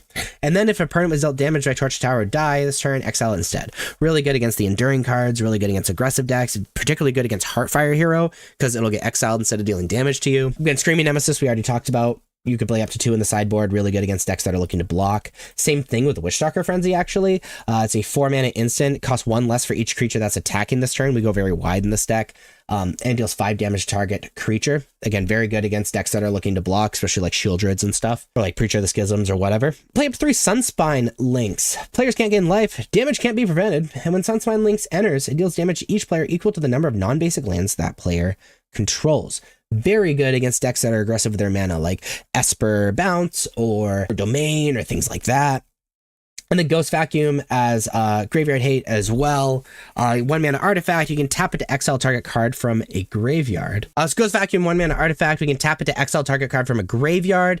And then just as an additional thing, you can pay 6 mana and tap it to sacrifice Ghost Vacuum. Put each creature card, exile the Ghost Vacuum onto the battlefield under your control with a flying counter on it. Each of them has a 1/1 spirit in addition to its other types, and activate only as a sorcery. So, like, while this is less mana and not, a specific color, you can only exile 1 card a turn. It does have upside, though. Or we could just, like, be able to pay 2 mana, forget about it, they never have a graveyard. So that's it's tough between these two pieces of graveyard hate. But you're going to select 12 of these cards for your sideboard and 12 of these 26 cards for your main deck to add to your non-flex slots. And then you have your very own but stock version of Boros Mice in Standard. So these are the non-flex slots. If you're playing the Golgari Graveyard deck, you're pretty much bought into playing these cards, these 51 cards in the main deck, and these 3 cards in the sideboard. But that's really not what this video is about. This video is about what 9 cards do you play in the main deck to add to these cards, and what 12 cards do you play in the sideboard to add to these cards. So if you want to look at the things that are not flex, feel free to pause the video. We're going to move on to our flex slots. These are our options. We're going to pick 9 of these 17 cards for the main deck, and we're going to pick 12 of these 28 cards for the sideboard. So let's talk about this. We can play the 4th Nine Vermin. Nine Vermin is a 1/1 black creature. When it enters, mill 2 cards. And when it dies, target creature you don't control gets -1/-1 until end of turn. And so this is a creature that puts things in our graveyard, which is exactly what this deck is attempting to do. When we sack it to Souls of the Lost, it can kill an X1, which is kind of nice. And it blocks really, really well, being able to block and then give something -1/-1. It doesn't really do much else, though, and often just like sits on the battlefield, so that can be kind of rough. We can play 4 CNUT Scout. It's a 1-mana 1/1. When it enters, it explores. Exploring allows us to fill up our graveyard. This gives us a solid 1-mana play to either apply pressure or block, and can dig lands off the top. We can play 4 Molt Tender. Molt Tender is a 1-mana 1/1. We can tap it to mill a card, which being able to mill a card every turn is awesome. And we can exile a card from our graveyard to add 1 mana of any color, which combos really well with Nine Vermin and frankly most of our deck. The idea is our graveyard is going to be full anyway. Pretty much every card in our deck, 1 mana and 2 mana card in our deck, puts cards into our graveyard. So essentially it's a mana dork with a little bit of upside. We can play 4 Rumble Belt Maverick. It's a 1-mana 1/1. When it enters, Surveil 2. So again, another way to filter draws and put things in our graveyard. And we can exile Rumble Belt Maverick from our graveyard to put a +1/+1 counter on target creature, activate only as a sorcery. So since we're filling our graveyard with a bunch of stuff, if this ends up in our graveyard, which is bound to happen, we can continue to get value out of it. We can play 2 Dredger's Insight. Dredger's Insight is a 2-mana enchantment. Whenever 1 or more artifact and/or creature cards leave your graveyard, you gain 1 life. When this enchantment enters, mill 4 cards. You may put an artifact, creature, or land card from among the mill cards into your hand. This is a way to fill up our graveyard. This is a way to gain a little bit of incidental life, because there's a lot of things that have removed stuff from our graveyard, especially comboed with things like Molt Tender, and allows us to dig for things that we need. We could also play 2 Season of Loss. Season of Loss is a 5-mana sorcery where we choose 5 paws worth of modes. 1 paw is each player sacrifices a creature of their choice. 2 paws is draw a card for each creature that died under your control this turn. And 3 paws is each opponent loses X life for X the number of creature cards in your graveyard. This is a way to kind of seal the door on our opponent, because we're going to have a lot of creatures in our graveyard at any given time. And so being able to just like put additional creatures in our graveyard and then 3-paw them, they lose X life, is really, really disgusting. So we're going to be selecting 9 of these 17 cards to add to our main deck. As far as the sideboard goes, again, we're looking for 12 of these cards. We could be playing 2 Cut Down. To straight target creature, total power and toughness 5 or less, 1-mana instant. We'd be playing this card to shore up our aggro matchups. We could play 2 Duress. It's a 1-mana sorcery. Target opponent reveals their hand, choose a non-creature, non-land card from it. The player discards that card.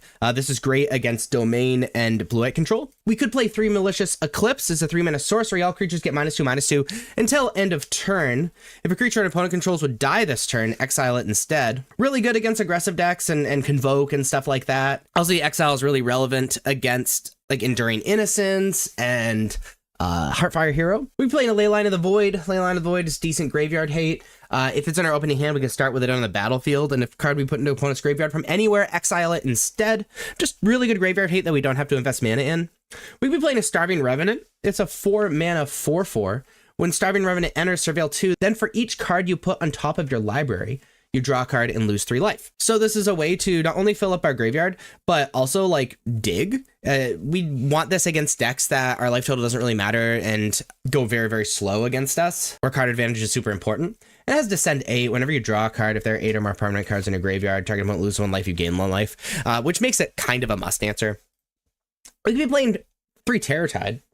Terratide's a 4-mana sorcery, has Fathomless Descent. All creatures get -X till end of turn, where X is the number of permanent cards in your graveyard, which means you get like minus infinite. The unfortunate part of this being a sideboard card is that if your opponent has decent graveyard hate, it's kind of hard to have Terratide actually be a board wipe, where Malicious Intent, while it has a lower, like significantly lower ceiling, it's always a board wipe, so it's kind of tough to choose between the two. If you're playing a third Harvester of Misery, we already were playing 2 in the main, we could play a third in the side. It's a 5-mana 5/4 with Menace, and when it enters, other creatures get -2/-2 until end of turn. And we can discard Harvester of Misery, target creature gets -2/-2 until end of turn, and pay 2 mana. So this is a decent board wipe on a body, which is awesome. And then in the early game, it can stop that aggro while putting permanents on our graveyard rather than using an instant or sorcery, which is pretty powerful. We play in 2 Paw Patch formation. It's a 2-mana instant. Choose one, destroy target creature with flying, or destroy target enchantment, or draw a card and create a food token. This is really good against any deck with enchantments or big creatures with flying that we care about. And the best part about this is that we can kind of cash it in and just create a food token. It doesn't really go along with our primary strategy that well, but sometimes sideboard cards can't when they're trying to neuter our opponent's decks. We can be playing 2 Voracious Varmint. It is a 2-mana with 2/2 with Vigilance, and we can pay 1 mana, sacrifice it to destroy target artifact or enchantment. This is great artifact and enchantment hate that puts a permanent into our graveyard. We could be playing 3 Scrap Shooter. It's a 3-mana 4/4 with Reach, and we can gift a card. When it enters, if the gift was promised, destroy target artifact or enchantment an opponent controls. The beautiful part about this is not only is it artifact or enchantment hate, unfortunately you have to gift a card for it, but also a 4/4 with Reach is so good against aggro decks. It is so good against the self-bounce decks, and it's just like applies a lot of pressure. We could be playing 2 more Obstinate Baloth, so Obstinate Baloth 2 and 3. It is a 4-mana 4/4. It enters, gain 4 life. An ability opponent controls causes you to discard Obstinate Baloth, put it on the battlefield instead of putting it into your graveyard. So this is mostly for Hopeless Nightmare, being able to start the game with it on the battlefield. If your opponent turn 1's Hopeless Nightmare, we just discard it and put it on the battlefield. But it's also decent against the aggro decks. We could be playing 2 Thrun Breaker of Silence. It's a 5-mana 5/5. It can't be countered, and it has trample. It can't be the target of non-green spells your opponent control or abilities from non-green sources your opponent control. And during your turn, Thrun is indestructible. This is a card you would play against decks that go really long, and it's really important that you apply a ton of pressure. It for sure gets down. It needs to be answered with a board wipe, and it can attack into pretty much anything, which we love. We could be playing 1 Maelstrom Pulse. Maelstrom Pulse is a 3-mana sorcery, destroy target non-land permanent and all other permanents with the same name as that permanent. This is just pretty unconditional removal. Sometimes we might need that. And then we could be playing 2 Ghost Vacuum, just additional graveyard hate. It's a 1-mana artifact. You can tap it to exile target card from a graveyard. And then we can pay 6 mana and tap it to sacrifice Ghost Vacuum, put each creature card exiled with Ghost Vacuum onto the battlefield under your control with a flying counter on it. Each of them is a 1/1 spirit in addition to its other types, activate only as a sorcery. So Ghost Vacuum is pretty powerful graveyard hate. However, it doesn't deal with the entire graveyard like Leyline of the Void might, but it has a pretty sweet upside for the deep late game if it's never answered and you just exile things all the time. So we're going to be selecting 12 of these 28 cards to add to our non-flex slots. Again, we're going to be selecting 9 of these 17 cards. And once you do that, you have your very own but stock version of Golgari Graveyard in Standard. So these are the non-flex slots in Mono White. If you are playing Mono White Caretaker Control, this is pretty much what you are bought into playing. These 56 cards in the main deck and these 8 cards in the sideboard. So what cards do you play in these slots? Well, I'm happy you asked. These are the cards that you can play in those slots in the deck. So you're going to pick 4 of these cards to add to the main deck. You're going to be picking 7 of these 15 cards to add to the sideboard. So let's talk about these cards. So you notice some of these are lands. This deck is missing 1 to 2 lands depending on how many lands you want to play. And these are your options to be playing in those 1 to 2 slots. You'd be playing another Demolition Field. Demolition Field, very good against like other Fountain Ports or Manlands or things like that. Can also often be really cute if people are being really aggressive with not playing a lot of basics, because you have plenty of basics and you can just, sometimes it's just a wasteland for 2 mana. You could be playing, whoops. You could, sorry. You could be playing another Plains. If you're just worried about your colors, I've seen people have to mulligan because they have too many colorless lands. So being able to play that white mana that comes in untapped is really good. Or you can play up to 2 Sunken Citadel in these spots. Enters tap, you choose a color, you always choose white. You can add 1 mana of the chosen color or add 2 mana of the chosen color to spend it to activate abilities of land sources. This is very good because you're playing 4 Fountain Port, and Fountain Port is really important for the mid to late game of this strategy, and having to devote less lands to activating Fountain Port multiple times is pretty strong. So you're going to select 1 to 2 of these lands, and then you're going to be selecting 2 to 3 of these other cards because you need 4 slots total. You can be playing a single Elspeth Smite, 1 mana instant, dealing 3 damage to target attacking or blocking creature. If that creature would die this turn, exile it instead. Very good against aggressive decks and the enduring creatures mostly. You could be playing Archangel Elspeth as a 4 mana planeswalker, where its +1 is create a 1/1 white soldier creature token with lifelink. Its -2 is put 2 +1/+1 counters on target creature. It becomes an angel in addition to its other types and gains flying. Its -6 is return all non-land permanent cards with mana value 3 or less from your graveyard to the battlefield, and it starts at 4 loyalty. This is really strong because it can kind of end the game. It can create tokens kind of on a stick if you already have the enablers, so it can just kind of draw a bunch of cards, because we don't really have anything in our deck like that besides Fountain Port, which we need to devote a bunch of mana to. We could be playing the 4th Beza. Beza being a 4 mana 4/5. When it enters, create a treasure token. If an opponent controls more lands than you, you gain 4 life. Opponent has more life than you. Create 2 1/1 blue fish creature tokens. Opponent has more creatures than you, and draw a card if an opponent has more cards in hand than you. This is mostly really good against the aggressive decks, which is a good matchup anyway, but also is decent if we're falling behind in mirror matches or against other very, very slow decks. So I like this card against both ends of that spectrum. And then we could be playing the 4th Overlord of the Mistmoors, which I think is our best threat. It's a 7 mana 6/6. When it enters or attacks, create 2 2/1 white insect creature tokens with flying, and we can impend it for 4. It's a body that creates more evasive creatures that trigger the enablers and Enduring Innocence and Caretaker's Talent, and it can just be an insane late game threat. So you're going to be selecting 1 to 2 of these lands, and then 2 to 3 of these other cards, depending on how many lands you select, to add to your main deck. Now, as far as the sideboard goes, we have 7 flex slots to choose from. We could be playing more Authority of the Consuls. Authority of the Consuls is a 1 mana enchantment. Creatures your opponent control enter tapped, and whenever a creature an opponent controls enters, you gain 1 life. This is good against the aggressive decks because it turns off haste and allows you to have that incremental life gain you don't have to invest in. You'll be playing an additional Elspeth Smite, which we've already talked about. Again, very good against the aggressive decks. You'll be playing up to 2 Destroy Evil, very good against enchantments, and deals with these, creatures that are important to deal with, like Zur or Shieldred or things like that. We're playing up to 3 Dust Animus, is 2 mana 3/2 with flying, and if you have 5 or more untapped lands, Dust Animus enters with 2 +1/+1 counters and a lifelink counter on it.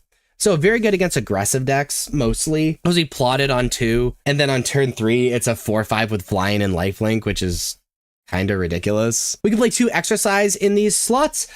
It's kind of comparable to Destroy Evil. However, it also hits enchantments, and it cares about power instead of toughness, and it exiles, which is really good against the enduring cards in Standard. We can play an additional Rest in Peace for additional graveyard hate. We can play more Split Up, just as more board wipes for these decks that might flood the board with creatures, whether it be aggressive decks or not. You can play a single Sarah Paragon, really good late game card. It's a 4 mana 3/4 with flying, and once during each of your turns, you may play a land from your graveyard or cast a permanent spell of mana value 3 or less from your graveyard. If you do, it gains when this permanent is put into a graveyard from the battlefield, exile it, and you gain 4 life. So what's really cool about this deck is that things like Carrot Cake, or if they deal with our Caretaker's Talent or whatever, we can just cast from our graveyard when we have Sarah Paragon. Now, you need to invest a pretty insane amount of mana in order to do this, but it's a really good card to play against decks that we're going to have a deep late game against, like the Mirror Match or Domain or something. And we're playing 2 the Stone Brain, which is an extraction effect. That's good against decks that rely on very specific cards or have cards that are specifically good against us. So you're going to be selecting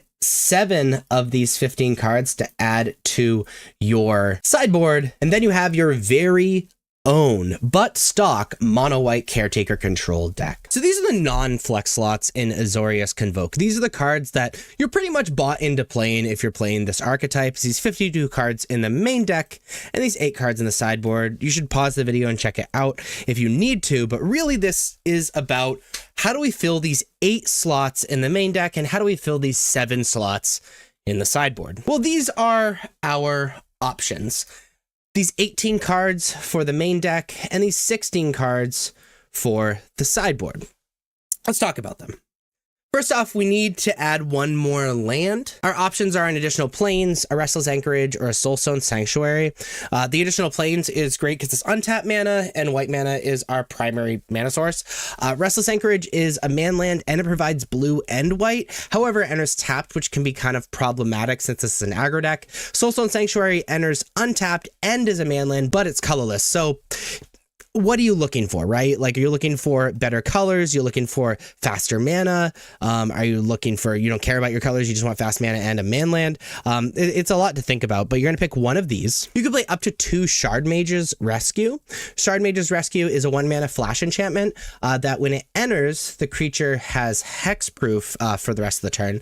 An enchanted creature gets +1/+1. It's very good against decks with a lot of spot removal. You could play the 4th Sheltered by Ghosts. Sheltered by Ghosts is excellent against aggro decks because when it enters, you exile target non-land permanent an opponent controls until Sheltered by Ghosts leaves the battlefield. An enchanted creature gets +1/+0, has lifelink, and ward 2. So you want this if you're better matchup against the aggro decks. You can play the 4th Flood Pits Drowner. It is a 2 mana 2/1 with flash and vigilance. When Flood Pits Drowner enters, tap target creature an opponent controls and put a stun counter on it. You can pay 2 mana and tap Flood Pits Drowner to shuffle Flood Pits Drowner and target creature with a stun counter on it into their owner's library. So this is really good to get things out of the way since we're an aggro deck and remove super problematic threats. You can play up to 2 Subterranean Schooner. It's a 2 mana 3/4 vehicle with crew 1. Whenever it attacks, target creature that crewed at this turn explores. This is kind of an interesting card. We have a lot of creatures that can crew it, and it allows us to have a much bigger threat. Exploring often is drawing a card, and so this all around can be a very strong addition to your deck. You can play up to 2 Sanguine Evangelists. It has Battle Cry, so when it attacks, all the other creatures that are attacking get +1/+0. And when it enters or dies, create a 1/1 black bat creature token with flying. So it's 2 creatures in 1, and if you're going really, really wide, it pumps up your team. And so if you find yourself going wide a lot, or that's when Sanguine Evangelist is pretty solid. You can play an Unidentified Hovership. This is a 3 mana vehicle, 2/2 with flying and crew 1. When it enters, exile up to 1 target creature with toughness 5 or less. When Unidentified Hovership leaves the battlefield, the exile card's owner manifests dread. And so this indefinitely gets rid of larger creatures that might be in your way. So it's very good against decks that are looking to block. But also, if they ever answer Unidentified Hovership, then they don't get the creature back. They just manifest dread, which is excellent for us. It's also an evasive vehicle after it removes something, so that's relevant as well, and easily crewable. We can play 1 Kaido Cunning Infiltrator. Kaido Cunning Infiltrator is a planeswalker that starts at 3 loyalty. Whenever a creature you control deals combat damage to a player, you put a loyalty counter on Kaido. Its +1 is up to 1 target creature you control can't be blocked this turn.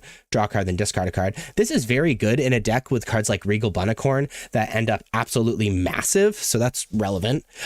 Is -2 is create a 2/1 blue ninja creature token, and -6 you get an emblem that says whenever a player casts a blue spell, you get a 2/1 blue ninja creature token. It's very good against decks that are looking to block but aren't playing a ton of removal. Raise from the Past, we can play up to 2 of those in the main deck. It's a 4 mana sorcery. Return all creature cards mana value 2 or less from your graveyard to the battlefield. Very good against decks that are playing a lot of removal spells. Allows us to essentially reset. You can play the 4th Enduring Curiosity. It's a 4/3 with flash. Whenever a creature you control deals combat damage to a player, draw a card. When Enduring Curiosity dies, if it was a creature, return to the battlefield under Sona control as an enchantment. It's really good if you're looking to totally outcard your opponents. It's especially good against decks that are looking to go very long. And we could play Steel Seraph 3 and 4. It's a 6 mana 5/4 with flying. And at the end of combat in your turn, target creature you control gains your choice of flying, vigilance, or lifelink until end of turn. However, we can prototype it and have it be a 3/3 for 3 mana. This is great because it allows us to have a better matchup against the aggro decks because it can give lifelink to our large creatures. Can also be very evasive if people are looking to block. So you're going to be selecting 8 of these cards, one of them being a land, to be adding to your main deck. As far as the sideboard goes, we need 7 of these cards. So you could play up to 2 Elspeth's Smite, dealing 3 damage to target attacking or blocking creature. If that creature would die this turn, exile it instead. Very good against the aggressive decks and against the Enduring Curiosity decks. You can play the 3rd Destroy Evil, good against enchantments and big budded blockers. Up to 2 Rest in Peace for additional graveyard hate. You can play the 4th Sheltered by Ghosts in the sideboard instead for that better aggro matchup. Play up to 2 Lauren of the Third Path. It's a 2/1 with Vigilance. When Lord of the Third Path enters, destroy up to one target artifact or enchantment. And you can tap it to have you and target opponent each draw a card. This is just great because it's a creature with Vigilance, so we can attack with it and then tap it to like Warden or something, and just decent artifact or enchantment hate. We can play one in Johnny Color of the Pride. This is actually played in the main deck in earlier versions of the deck. But it's a 3-mana planeswalker that starts at 4 loyalty. It's +1, put a +1 counter on up to one target creature. Really good on things like Warden that get things when they have more +1/+1 counters. It's -3 as target creature against flying and double strike until end of turn. This can kind of be a combo kill with Regal Bunnicorn, because Regal Bunnicorn is very often a 6/6, 7/7, 8/8 even, and being able to just like jump something and give it double strike is disgusting. And this -8 is create X 2/2 white cat creature tokens, where X is your life total. Rarely going to do that because we're trying to combo kill with that. And if you feel like you can combo kill with Regal Bunnicorn, Johnny's kind of a cool card to play in the sideboard against decks that don't have a ton of removal. You can play the second split up. It's these one-sided board wipes that are really good against other aggressive decks. You can play Raise the Past in the sideboard. We already talked about it in the main deck, but really good against decks that are looking to just kill our creatures. You can play the fourth Protect the Negotiators. If you're worried about board wipes. Cryptic Coat is an interesting card. When it enters, cloak the top card of your library and attach it to Cryptic Coat, which is essentially face down 2/2. A cryptic creature gets +1/+0 and can't be blocked. And you can pay 2 mana to return Cryptic Coat to its owner's hand. This is pretty solid against decks with a lot of removal and that are going to go really, really long, because we can pay 3 mana to get a creature that we could flip over very easily. If they answer that creature, we just return Cryptic Coat, replay it. That creature can't be blocked, so effectively it's a must answer, etc., etc. And we could play up to 2 Tishana's Tidebinder. Answers dozens of cards. Zur, temporary lockdown, stuff like that immediately pop into my head, but it's so much we could play in the sideboard for this. So you're going to be selecting 7 of these sideboard cards, and alongside the 8 of these flex slots to join the 52 non-flex slots in the main deck and the 8 non-flex slots in the sideboard, you have your very own but stock build of Azorius Convoke in Standard. So these are the cards that you're pretty much bought into playing if you're playing Selesnya Cage. These 50 cards in the main deck, which means there are 10 flex slots, and these, oh wait, 0 cards in the sideboard, because this deck's just not figured out yet, especially enough in the sideboard, that nobody's really agreeing on literally anything. However, we are playing these 50 cards in the main deck. If you want to check these out, please pause the video now. However, we're here to talk about the flex slots. So what do we play in those 10 slots in the main deck and these 15 slots in the sideboard? So these are our options. We have these 29 options for those 10 slots in the main deck and 29 options for those 15 card slots in the sideboard. So let's jump into it.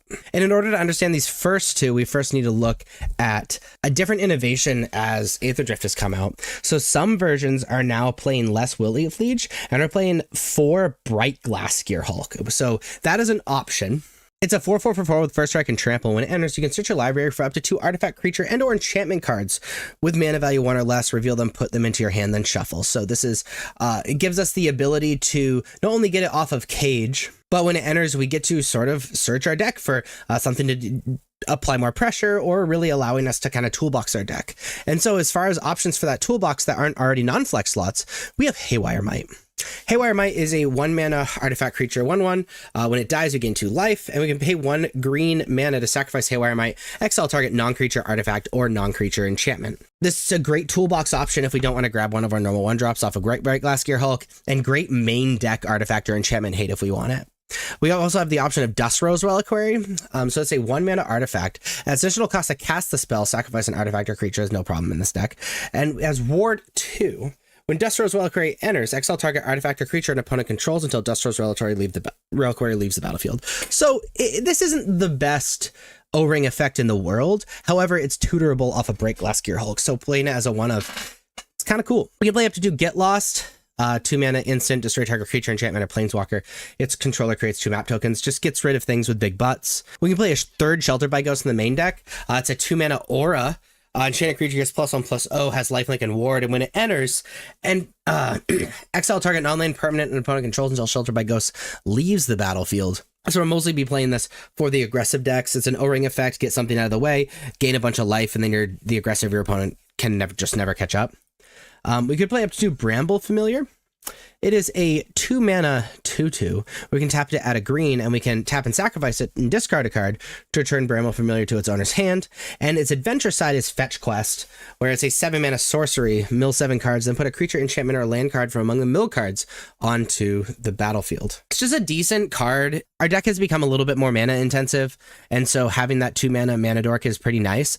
And then in the late game, we can just essentially tutor our deck, which can grab us something like Bright Glass Gear Hulk or Overlord onto the battlefield, and this just gets really, really disgusting from there. We could play Tender Wild Guide as a 2-mana with Offspring 2. We can tap it to create 1 mana of any color, and we can tap it to put a +1/+1 counter on this creature. So this is probably competing for slots with the Bramble Familiar. But it's an additional mana dork, which is awesome. And our deck is all about creating creatures with different powers and capitalizing off of those +1/+1 counters. And Tender Wild Guide can actually help out with that quite a bit, especially since we don't have to do it as a sorcery, so we can do it as a combat trick, and it's a mana dork, which is really cool. Malira Living Cure was stock, now it's not. It's an aggressively costed 2-mana card as a 3/3. It's good against poison counters. I'm not even going to read it because it's not relevant in standard. However, we can exile Malira the Living Cure and choose another target creature or artifact. When it's put into the graveyard this turn, return that card to the battlefield under its owner's control. So basically, this allows us to re-trigger enter the battlefield abilities when our creatures are answered, because we can sacrifice Malira and save that creature, which is sweet alongside Overlord or Gear Hulk. Play up to 2 Seraphic Steed. It's a 2-mana 2/2 with First Strike and Lifelink, so already very, very good against these aggressive decks. And we can saddle it for 4, and whenever it attacks when it's saddled, create a 3/3 white angel creature token with flying. So it's really good in the late game, and also pretty solid blocker against the red decks. Could play a single Toby BC Befriender. It's a 3-mana 1/1. However, when it enters, create a 4/4 white beast creature token with this creature can't attack or block alone. And as long as you create 4 or more creature tokens, or as long as you control, 4 or more creature tokens, creatures you control have flying. Pretty easy to get creature tokens in this deck, so it can very often just be something that we play and then immediately win. It's 5 power for 3 mana, which is excellently costed, with upside, we're down with that. Could play Enduring Innocence. It's a 3-mana 2/1 with lifelink. Whenever one or more other creatures you control with power 2 or less enter, draw a card. This ability triggers only once each turn. So this gives, and it has the Enduring text, which when it dies, it comes back as an enchantment. But this is really good if we want to play that super, super long game and draw a bunch of cards out of our deck. We probably can't play this alongside a Malira the Living Cure or anything like that, but we draw cards off of almost everything else besides the things that make us just end the game, like Gear Hulk. We play up to 3 Wiltly Fleege in the main deck. It's a 4-mana 4/4. Other green creatures get +1/+1. Other white creatures get +1/+1. And if a spell or ability opponent controls would cause you to discard this card, put it onto the battlefield instead of putting it into your graveyard. This is a lord for our entire deck. Sometimes it gives creatures +2/+2, which is really fun.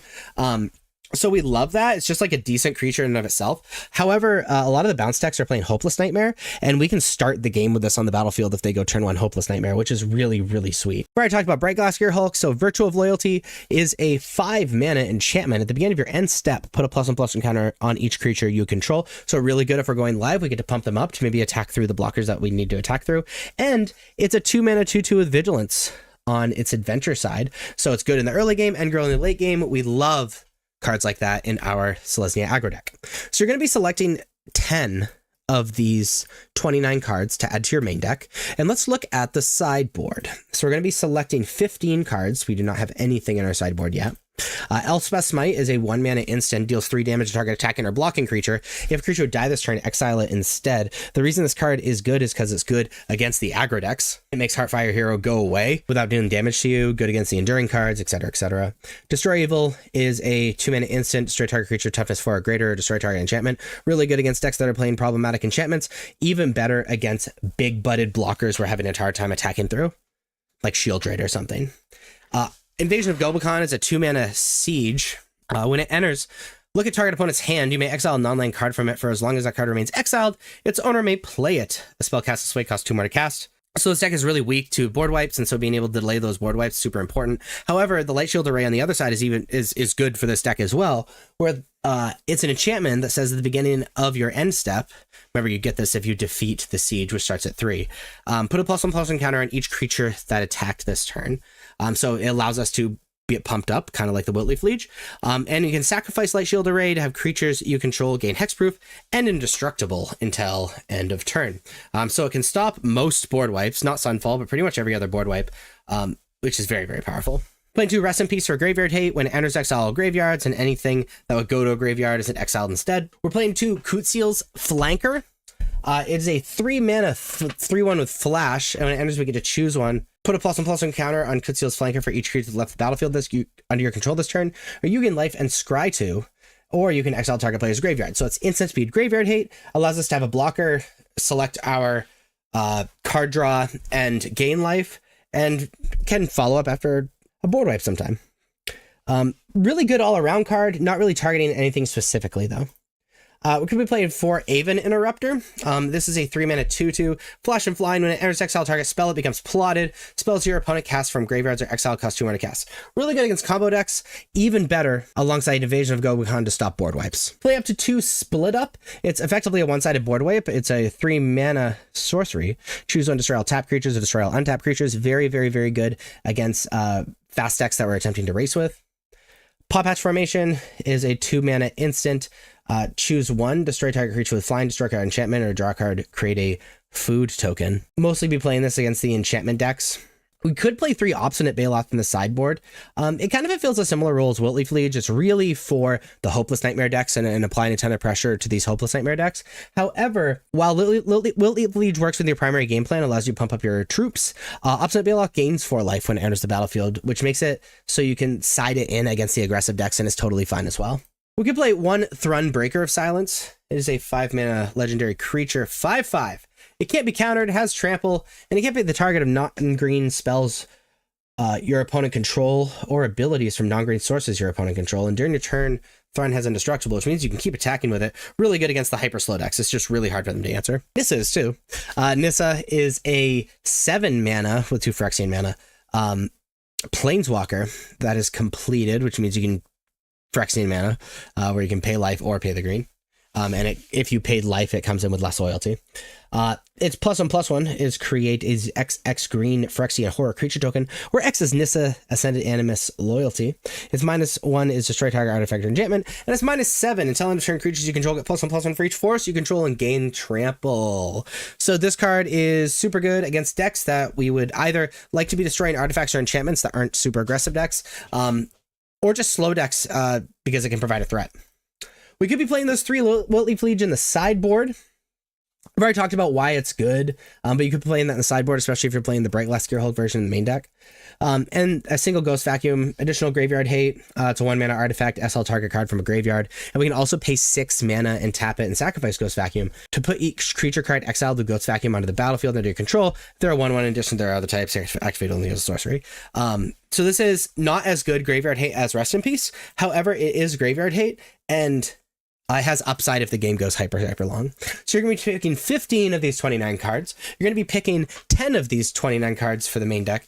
And when you do that, you have your very own but stock version of Selesnya Cage. So we're starting with the non-flex slots. If you play Boros Convoke in Standard, you are pretty much bought in to playing these cards. These 51 cards in the main deck and the single card in the sideboard. As you can see, this is a newer archetype that is not totally figured out yet. So if you'd like to look at the cards you pretty much have to play, please pause the video and check it out.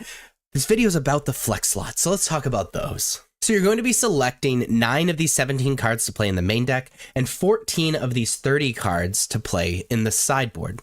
Let's talk about these cards and why you would play them. Yodian Frontliner is a 1 mana 1/1. Whenever Yodian Frontliner attacks, another target creature you control gets +1/+1 until end of turn, and you can unearth for 1 white, which basically just means bring it back to the battlefield, but then it gets exiled, and it has haste and whatnot. The reason this card is decent is because it's a good target for Gleeful Demolition. It being an artifact, it's a creature you can attack with and actually attack. It's kind of a 2-power creature because it can pump something else up. And even after you Gleeful Demolition or it's blocked or whatever, you can bring it back to either Gleeful Demolition again or like attack for even more. You could play up to 2 Clockwork Percussionists, which is a 1 mana 1/1 with haste. When Clockwork Percussionist dies, exile the top card of your library. You may play it till the end of your next turn. So Clockwork Percussionist is also an artifact creature with haste, so it can attack immediately. It can be targeted with Gleeful Demolition, which we love, and then it digs us even deeper which can be pretty important in a deck that has a lot of redundant cards and you need to draw kind of both sides of your deck, the enablers and the payoffs. You can play the fourth Case of the Great Way Express, which is an enchantment case. When it enters, choose one target creature you don't control. Each creature you control deals 1 damage to that creature, which you should always be able to kill your opponent's creatures with this. We are going super, super wide. If you can't with Case, then something has already gone horribly wrong. And to solve it is we've attacked with 3 or more creatures, which is very easy to do with this deck. And then essentially anthems, right? Creatures you control get +1/+0, which is excellent as we go super, super wide. Well, if we play this, we're playing it as a removal spell. The pump is mostly just gravy. You can play Resolute Reinforcements 3 and 4. It is a 2-mana 1/1 with flash. When it enters, you get another 1/1. This is 2 permanents with 1 card. That's the primary reason we're playing this. Another kind of interesting part with this is that it's instant speed, so we can make them fear other stuff. But it's a little less powerful in the Boros deck where we can't like leave up Protect the Negotiators or whatever. But it's a pretty powerful card if we're feeling like we need some more enablers. You can play 2 Sheltered by Ghosts. This is an enchantment aura. And when it enters, exile target non-land permanent opponent controls until Sheltered by Ghosts leaves the battlefield. Enchanted creature gets +1/+0 and has lifelink and ward 2. Sheltered by Ghosts, essentially, the primary reason I'll be playing this would be against the aggressive red decks. That's where Sheltered by Ghosts shines, and if you think you're going to be playing against them a lot, then playing some Sheltered by Ghosts in the main deck is probably powerful. You can play up to 2 Arabella. It is an artifact creature, legendary though. When it attacks, deals X damage to each opponent, and you gain X life, where X is the number of creatures you control with power 2 or less. And it's a 1/3. So it can be targeted with Gleeful Demolition, which we love. And it kind of rewards you for going really, really wide, because most of our creatures are power 2 or less. And so this is really good against decks that you think you're going to be racing against. Though 2 mana for just a 1/3 is kind of tough. You can play up to 3 Sanguine Evangelists. It is a 3-mana 2/1 with Battle Cry, which means when it attacks, all other creatures that are also attacking get +1/+0. And when it enters or dies, create a 1/1 black bat creature token with flying. So it's 2 bodies in 1 card. If they answer this, which they kind of have to because Battle Cry is super nasty in this deck, then you get another bat that has evasion, allows you to go wide, and it's kind of like a payoff in and of itself. So it's a really good like bridge card between not quite being an enabler, not quite being a payoff, but being like a slightly less powerful combination of both. You can play up to 2 War Leader's Call. It's a 3-mana enchantment. It is an anthem. Creatures you control get +1/+1. And whenever a creature you control enters, War Leader's Call deals 1 damage to each opponent. So this is really good for a lot of surprise damage, just being able to play it, everything get bigger, jam. So it's certainly a payoff, but it's a pretty horrible top deck, you know, in the deep late game if they're already answering your stuff. It doesn't really help you enable or even help the other payoffs. But it's pretty decent, especially if you're like putting a lot of creatures in the battlefield after you're playing War Leader's Call, but then the game's going super long, so it's kind of tough. Or we can play Painter's Studio Deface Gallery. This is an enchantment room. The first room is when you 3 mana, when you unlock this door, exile the top 2 cards of your library. You may play them till the end of your next turn, and the other one is whenever you attacking creatures you control get +1/+0 till end of turn. So it's effectively a 2 mana anthem, game +1/+0, so it rewards you for going super wide. And then if the game goes longer, we can dig for 3 mana. So you're going to be selecting 9 of these 17 cards to add to your main deck. Let's talk about what we're going to be adding to our sideboard. We're going to be selecting 14 of these 30 cards. You can play up to 2 Requisition Raid, which is 1 white mana with Spree for an additional generic mana, destroy target artifact, for another additional generic mana, destroy target enchantment, and for another additional generic mana, put a +1/+1 counter on each creature target player controls. So it's great artifact and enchantment hit you can side in, and then with the extra gravy to be able to just like pump all your homies up if you don't have an artifact or enchantment to destroy, or if you'd want to just spend an extra mana on it. Destroy Evil is a 2 mana instant, destroy target creature with toughness 4 or greater, or destroy target enchantment. Great enchantment hate, great against decks that have big bluts that are looking to block. You can play up to 4 Invasion of Gobakon. It's a 2 mana siege. When it enters, look at target opponent's hand. You may cast a non-land card from it for as long as that card remains exiled. Its owner may play it. A spell cast this way costs 2 more to cast, and then it flips because it's an invasion. It starts at 3. If you're able to defeat the siege, it flips into enchantment at the beginning of your end step. Put a +1/+1 counter on each creature that attack this turn, and then we can sacrifice it to have creatures you control gain hexproof and indestructible until end of turn. So playing 4 of these is certainly a concession to this deck being really soft to board wipes. It can rebuild, but certainly not past 2 board wipes. And so being able to get that out of their hand is really powerful. But also this deck can capitalize on the opposite side, on the Light Shield Array side pretty well as well, putting +1/+1 counters on your creatures. A second Rest in Peace is a good option for graveyard hate. So 2 mana enchantment, enters, exile all graveyards, and then it exiles anything that would go to the graveyard. You can play up to 3 Sheltered by Ghosts on the sideboard. We've already talked about Sheltered by Ghosts. It's just very, very strong against the aggressive decks. You can play one Kutziel's Flanker. It's a 3-mana 3/1 with flash. When it enters, you choose one. Put a +1/+1 counter on it for each creature that left the battlefield under your control this turn. You gain 2 life at scry 2 or exile target player's graveyard. We almost never are going to use the first ability, but it's fine against aggro. We gain life, scry 2, and then we can block. And we can exile target player's graveyard, so it's fine like graveyard hate and to interrupt. It's one of those like jack of all trades, master of none cards. It's always fine, but it'll never be as good as any dedicated card to one like strategy. Aven Interrupter is filling a similar slot as Invasion of Gobakon. We can play for Aven Interrupter. It's a 3-mana 2/2 with flash and flying. When it enters, exile target spell, it becomes plotted. Spells your opponent cast from graveyard or from exile cost 2 more to cast. This is mostly for the board wipes. It delays those board wipes, which is very powerful against us. It's also decent against combo as well, or even against things that people are casting from the graveyard. What's kind of cool too is it combos with Invasion of Gobakon, because Invasion of Gobakon puts them in exile, and then they have to cast it from exile, and Aven Interrupter makes it cost even 2 more. We can play 2 Lithomanic Barrage. It's a 1-mana red sorcery. It can't be countered, and deals 1 damage to target creature or planeswalker. Deals 5 damage instead if that is white or blue. There's a lot of white or blue decks. Specifically, I'm thinking about the Esper and Dimir bounce decks. This being very, very powerful against. Torch the Tower. As a 1-mana instant with Bargain, and deal 2 damage to target creature or planeswalker if the spell is Bargain. Instead, deals 3 damage to target creature and you to that permanent and you scry 1, excuse me. If a permanent dealt damage by Torch Tower would die, exile it instead.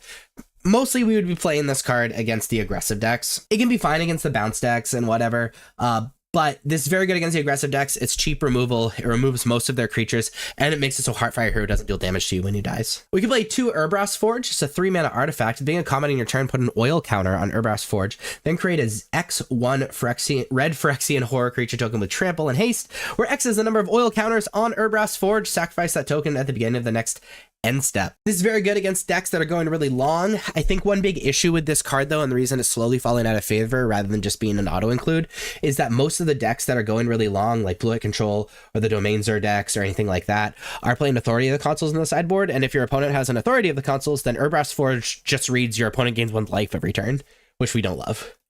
You can play up to Chandra Spark Hunter. It's a 4-mana planeswalker. At the beginning of combat in your turn, choose up to 1 target vehicle you control until end of turn it becomes an artifact creature and gains haste. That doesn't really matter except for its own abilities. It's +2 as you sacrifice an artifact or discard a card if you do draw a card. We're going to have plenty of spare artifacts, and we're going to have a lot of cards that just don't do anything that we're going to draw, so that's great. Its 0 is create a 3/2 colorless vehicle artifact token with crew 1, which we can then man up for free at the beginning of combat because of Chandra Spark Hunter's first ability. And it's also very easy to crew it being crew 1. We're going to have a million X1s. And its -7 is you get an emblem whenever an artifact you control enters. This emblem deals 3 damage to any target, which in this deck just means you win the game. So it's very good against decks that are really good at answering our strategy, good against board wipe decks, and allows us to have a little bit more longevity. And you can play up to 2 Lightning Helix. It is a 2-mana instant, deal 3 damage to any target, and you gain 3 life. Mostly for the aggressive decks, gives us that little extra life gain and removal. So you're going to be selecting 14 of these 30 cards, and you're going to be selecting 9 of these 17 cards.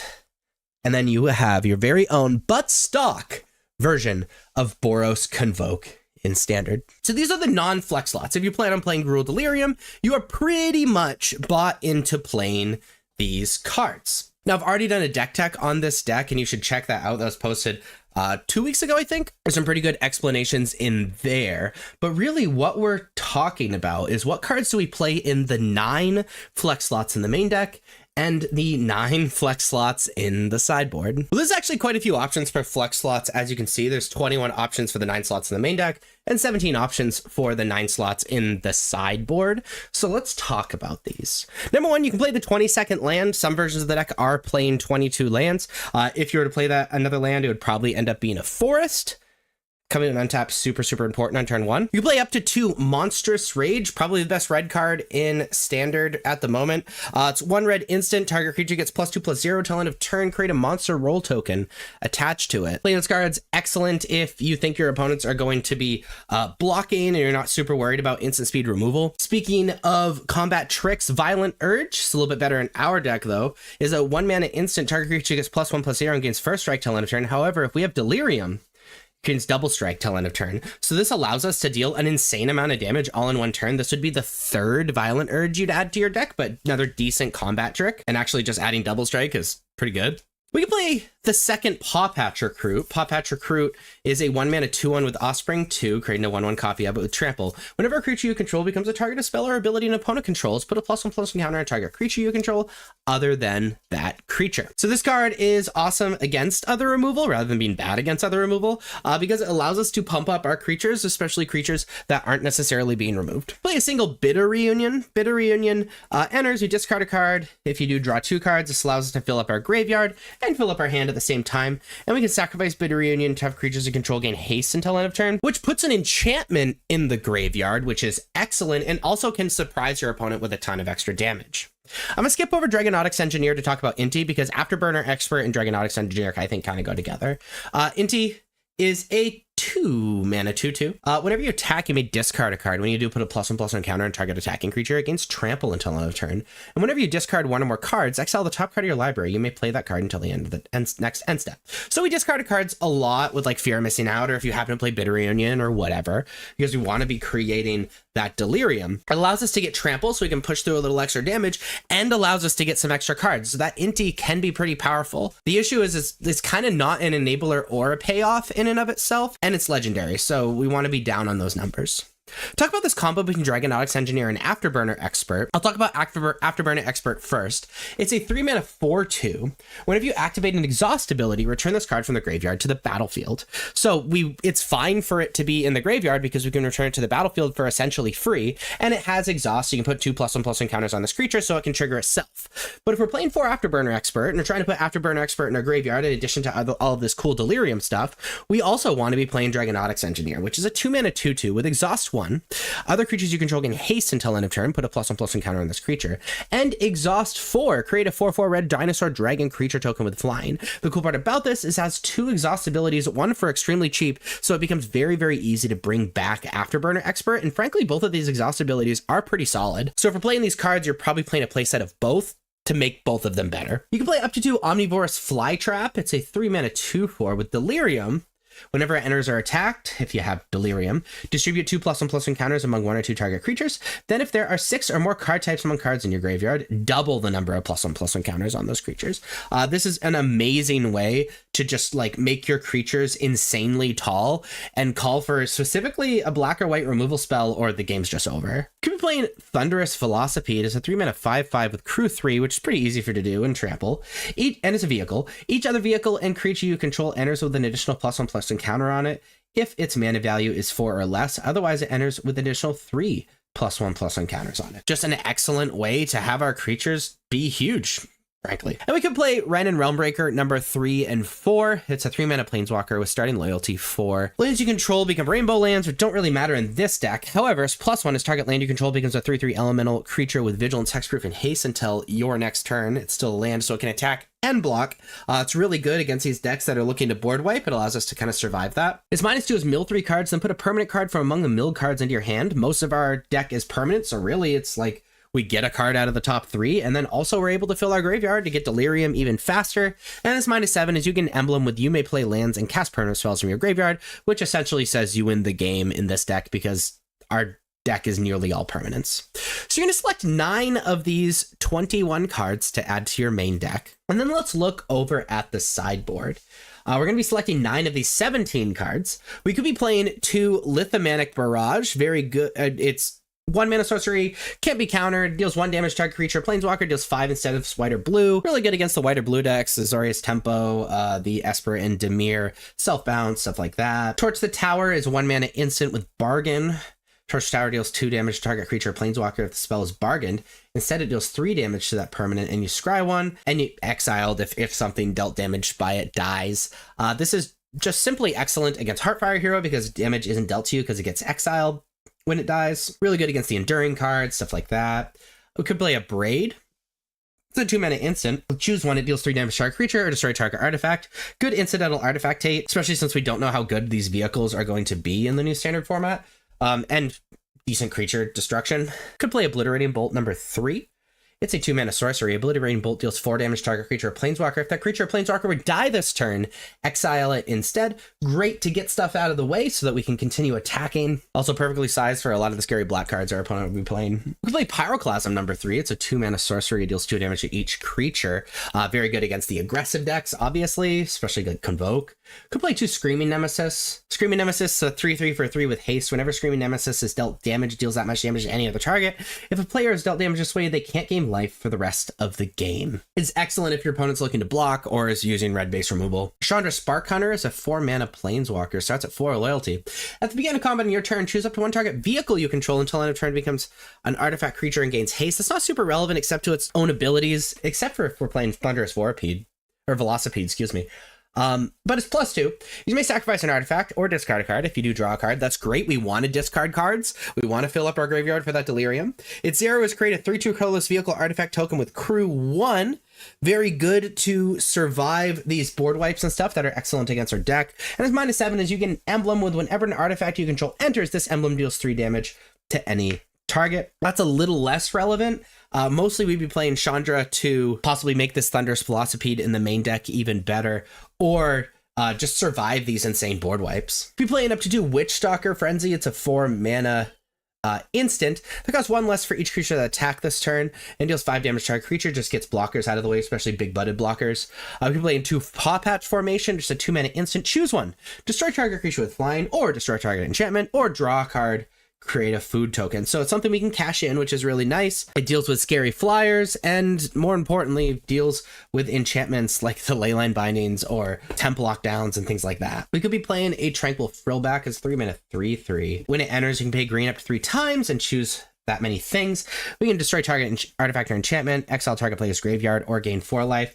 This is one of those like Jack of all trades, Master of none sideboard cards where it's a decent graveyard hate. It's decent against aggro because you can gain life and then block. It's good artifact or enchantment hate, but it's kind of expensive. This is one of those cards that covers a lot of bases. And then we could play a single Sword of Once and Future. It's a 3-mana sword. Equipment. You can equip 2. Equipped creature gets +2/+2, has protection from blue and from black. And whenever equipped creature deals combat damage to a player, surveil 2. Then you may cast an instant sorcery spell with mana value 2 or less from your graveyard without paying its mana cost. If that spell be put in your graveyard, exile it instead. Allows us to fill up our graveyard. Really good against blue and black, which, you know, some of the best decks are blue and black at the moment. And if we're playing something like Violent Urge or Monstrous Rage, it can just be the end of the game by pumping our creatures up. So we're going to be selecting 9 of these 17 cards to add to our sideboard and 9 of these 21 cards to add to our main deck to create our very own yet stock version of Gruul Delirium. So if you're playing Black-White Bounce in Standard, these cards are the cards you are pretty much bought into playing. These 56 cards in the main deck and these 9 cards in the sideboard. You put your deck together, you're at least playing this. So the question is, what cards do you play in those flex slots? If you want to check out these non-flex slots for a little bit longer, go ahead and pause the video. I don't mind. It's fine. Here, I'll even make a funny face so you can pause the video. But really, we're just going to move on to the actual flex slots. So what are you going to play in these 4 slots in the main deck and these 6 slots in the sideboard? So these are your options. You have 11 flex slots for the main deck to fit into 4 slots, and 11 in the sideboard to fit into 6 slots. So let's talk about why you'd play these cards. You can play the Duress. It's a 1-mana sorcery. Target opponent reveals their hand. You choose a non-creature, non-land card from it. The player discards that card. You'd be playing this against maybe slower decks that are playing a lot of non-creature spells, or even combo decks like Control, or really anything playing a ton of or Domain, or the Mirror, or anything like that. You can play up to 2 more Grimbauble. Grimbauble is a 1-mana artifact. When it enters, target creature and opponent controls get -2/-2 at all end of turn. And it's 3 mana and tap it to sacrifice this artifact to surveil 2. So cool part about Grimbauble compared to Nowhere to Run is Grimbauble is 1 mana. And so it being 1 mana as opposed to 2 is a really big deal, even if it gets -2/-2 and not -3/-3. Also remember, we can bounce Grimbauble, play it again, you know, all that stuff. So really you'd be wanting this if you think you're going to be playing against aggro quite a bit. You can play a Tiny Bones Joins Up. It is a 1-mana legendary enchantment. When Tiny Bones Joins Up enters, any number of target players each discard a card. Whenever a legendary creature you control enters, any number of target players each mill a card and lose 1 life. So we have some amount of legendaries in our deck, but really we'd be playing Tiny Bones Joins Up as an additional enchantment that we can return to our hand that makes our opponent discard and tear apart their hand. You'd probably just be playing it as Hopeless Nightmare number 5 if you want that, if you're playing against decks that you want to tear apart their hand. You'd be playing 2 more Nowhere to Run. Nowhere to Run's a 2-mana enchantment with flash. When it enters, target creature an opponent controls gets -3/-3 till end of turn. Creatures your opponent control can be the target of spells or abilities as though they didn't have hexproof, and ward abilities of those creatures don't trigger. The hexproof and ward thing is kind of nice, but doesn't really matter. This is obviously better against larger creatures. Sometimes things get out of range of Grimbauble and Nowhere to Run can hit them, and that's great. We can return it to our hand with the bounce cards. Also, it has flash, which is pretty relevant if we want to leave something up and represent some stuff. We have the 4th Temporary Lockdown. It's a 3-mana enchantment. When it enters, exile each non-land permanent when mana value 2 or less until Temporary Lockdown leaves the battlefield. Again, this is mostly for the aggro decks. It's a 3-mana board wipe against those aggro decks. But also, it's a little cute because when we play that, it exiles things like Nowhere to Run and Grimbauble and Hopeless Nightmare and stuff like that. And then we can destroy our own Temporary Lockdown or answer our own Temporary Lockdown or whatever, and all that stuff returns. So things like Pick Your Poison that Gruul plays to deal Temporary Lockdown is not good against us because, yeah, they get their creatures back, but we're getting a bunch of end of the battlefield effects that kill creatures like Nowhere to Run and Grimbauble, and they're going to discard cards off Hopeless Nightmare. It's all very, very funny. We've been playing Beza, the Bounding Spirit, or one more Beza, the Bounding Spirit. It's a 4-mana 4/5. When it enters, create a treasure token. If an opponent controls more lands than you, you get 4 life. If an opponent has more life than you, create 2 1/1 blue fish creature tokens. If an opponent controls more creatures than you, draw a card if an opponent has more cards on hand than you. So this is a catch-up card. The reason this card is really good, again, is for aggro. It's fine against the mid-range decks, being able to draw a card, or against decks if we just need more threats, like against Blue-White Control. But really, we're just like providing 3 blockers and 4 life in 1 card. We could play 2 Shield of the Apocalypse, a 4-mana 4/5 with Death Touch. Whenever you draw a card, you gain 2 life. Whenever an opponent draws a card, they lose 2 life. This is an excellent blocker. It punishes decks for drawing a ton of cards, which is amazing, and really just applies a lot of pressure and is a must answer. We could be playing 1 Overlord of the Balemerc. It's a 5-mana 5/5, and when it enters or attacks, mill 4 cards, then you may return a non-avatar creature card or a planeswalker card from your graveyard to your hand, and we can pay 2 mana to have it impend for 5. Very good against decks that we are going to go really, really long with. I think the issue with Overlord is we're not actually playing that many creatures or planeswalkers. There's a lot of artifacts and enchantments and instant sorceries and stuff like that in our deck, so that's kind of tough. But if the game goes long, our graveyard's going to be full anyway, so that's pretty powerful. So we're going to be selecting 4 of these 11 cards to add to our main deck.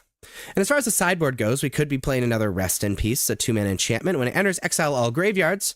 If a card or token would be put into the graveyard from anywhere, exile it instead. Just amazing graveyard hate. So good.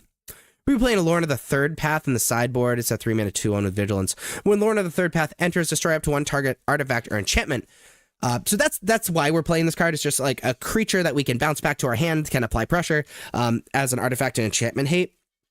And we can tap it to have you and target opponent each draw a card, which is a little bit of a desperation game. Really funny with Shieldred, though. We could play the Beza Bounty Spirit in the sideboard. We've already talked about why we'd play that, but we could play it in the sideboard rather than the main deck. We play another Cut Down. Cut Down's a 1-mana instant. Destroy target creature with total power and toughness 5 or less. Just really good against the aggro decks. We could play 4 Duress in the sideboard to deal with those control decks and domain and stuff like that if we really, really, really want to attack their hand. We could be playing a Grimbauble in the sideboard for those aggro decks. And Tiny Bones of Pickpocket as a 2-of in the sideboard is kind of cute. It's a 1-mana 1/1 with Death Touch. Whenever Tiny Bones of Pickpocket deals combat damage to a player, you may cast target non-land permanent card from that player's graveyard, and mana of any type can be spent to cast it. This is just genuinely really good against decks that we need card advantage in, because this black-white deck isn't great at getting that card advantage. Tiny Bones, the Pickpocket, if the game goes long, can just generate a ridiculous amount of card advantage, especially against decks that might have difficulty blocking it. But you're going to be selecting 6 of these 11 cards to put into your sideboard, 4 of these 11 cards to put into your main deck, and then you have your very own but stock version of Black-White Bounce in Standard. See, these are the non-flex slots in Simic Crab. If you're playing this deck, you're pretty much bought into playing these 57 cards in the main deck and these 6 cards in the sideboard. Now, if you want to check out, these non-flex cards, please be sure to pause this video and check it out. But we have to decide what to play in these 3 cards in the main deck and these 9 slots in the sideboard. Well, these are your options. So you're going to select Basically, the main deck, you're missing which unsummon effect do you want to play. You're going to pick 3 of these, and then pick from these 18 cards in the sideboard, you're going to pick 9. So let's talk about these choices. So these are all effectively unsummon effects. We're already playing 2 Rona's Vortex in the main deck. And the reason we play this card is because we can kick it for 4 mana and indefinitely get rid of stuff. It gets things out of the way, but the issue with Rona's Vortex is it doesn't hit our own creatures, and that's an issue because we don't have a lot of threats, so we really need to be able to protect ourselves. There's a similar issue with Into the Floodmaw. However, it can hit non-land permanents, so if we're worried about things that are not creatures, Into the Floodmaw seems pretty good. And then Unsummon doesn't have those cool things. It is only creatures, so it's not like Into the Floodmaw. It doesn't get rid of things indefinitely like Rona's Vortex. However, it can hit our own creatures so we can protect ourselves. So you're going to select 3 of these to add to your main deck. And then as far as the sideboard goes, it gets a little bit more complex. We have 9 slots, and our options are Shrouded Shepherd, and we will not be casting the white side at all. Don't even think about it. However, it is technically a permanent, so we can grab it with Seed of Hope and Cash Grab and things like that. So we can cast this Adventure side, which is Cleave Shadows, which is creatures your opponent control get -1/-1 until end of turn. Very good against some aggressive decks, specifically Convoke. I'm really attracted to this card for, so it's kind of a cool option. Minor Misstep, very good against a lot of aggressive decks, really good against, the Dimir decks, the Esper Bounce deck and things like that. Negate, there are dozens of things that it could be good against. Anoint with Affliction is a fun card, exiling something, mana value 3 or less, deals with white enduring creature, but really we're playing it for the aggressive decks because it deals with Heartfire Hero without being dealt damage from it. Go for the Throat is a pretty unconditional removal. Pick Your Poison is Artifact Enchantment Hate. The Flyer Hate, I guess, is fine, but I don't really see it anymore with the 6/6 demon not really being played. Herbology Instructor is kind of an interesting card. On the front side, when it enters, you gain 3 life, and it's a 1/3. So gain 3 life, and it's a blocker, and then we can flip it to have it transform into Malady Invoker. Target creature an opponent controls gets -X or -0/-X till end of turn, where X is Malady Invoker's power. So this is really good against these aggressive decks if you happen to be losing to them a lot, because it gains 3 life, it's a decent blocker, and then it flips and kills something, and it's a good blocker as well. You're rarely going to flip it though against these aggressive decks. Pop Patch Formation, great enchantment hate. Also being able to just cash it in is really nice. Keen-Eyed Curator would be decent graveyard hate, exiling a card from a graveyard. Obstinate Baloth is really good against the bounce decks, because if they play, especially on turn 1, if they play Hopeless Nightmare, we just put Obstinate Baloth on the battlefield. Also fine against the aggro decks as well. The Swarm Reaver creates a lot of blockers. When it enters, create 2 1/1 black and green insect creature tokens with flying, and if we have Delirium, they get +1/+1. What's kind of fun about this as well is if we can bounce it a whole bunch of times, then we keep creating blockers. This is really good against decks that we want a lot of blockers or we need to go super wide against. And the Ghost Vacuum, just alternative graveyard hate, not on a creature, so it's a little bit harder to answer. So you're going to select 9 of these 18 cards, and you're going to select 3 of these 6 cards to add to your non-flex slots in the main deck, and then you have your very own Simic Terror, Simic Crab deck, but stock. If you like this video, please be sure to like and subscribe. Check me out on social medias. Links are above me and in the description. Thank you so much for watching. I'll see you next time. Bye-bye.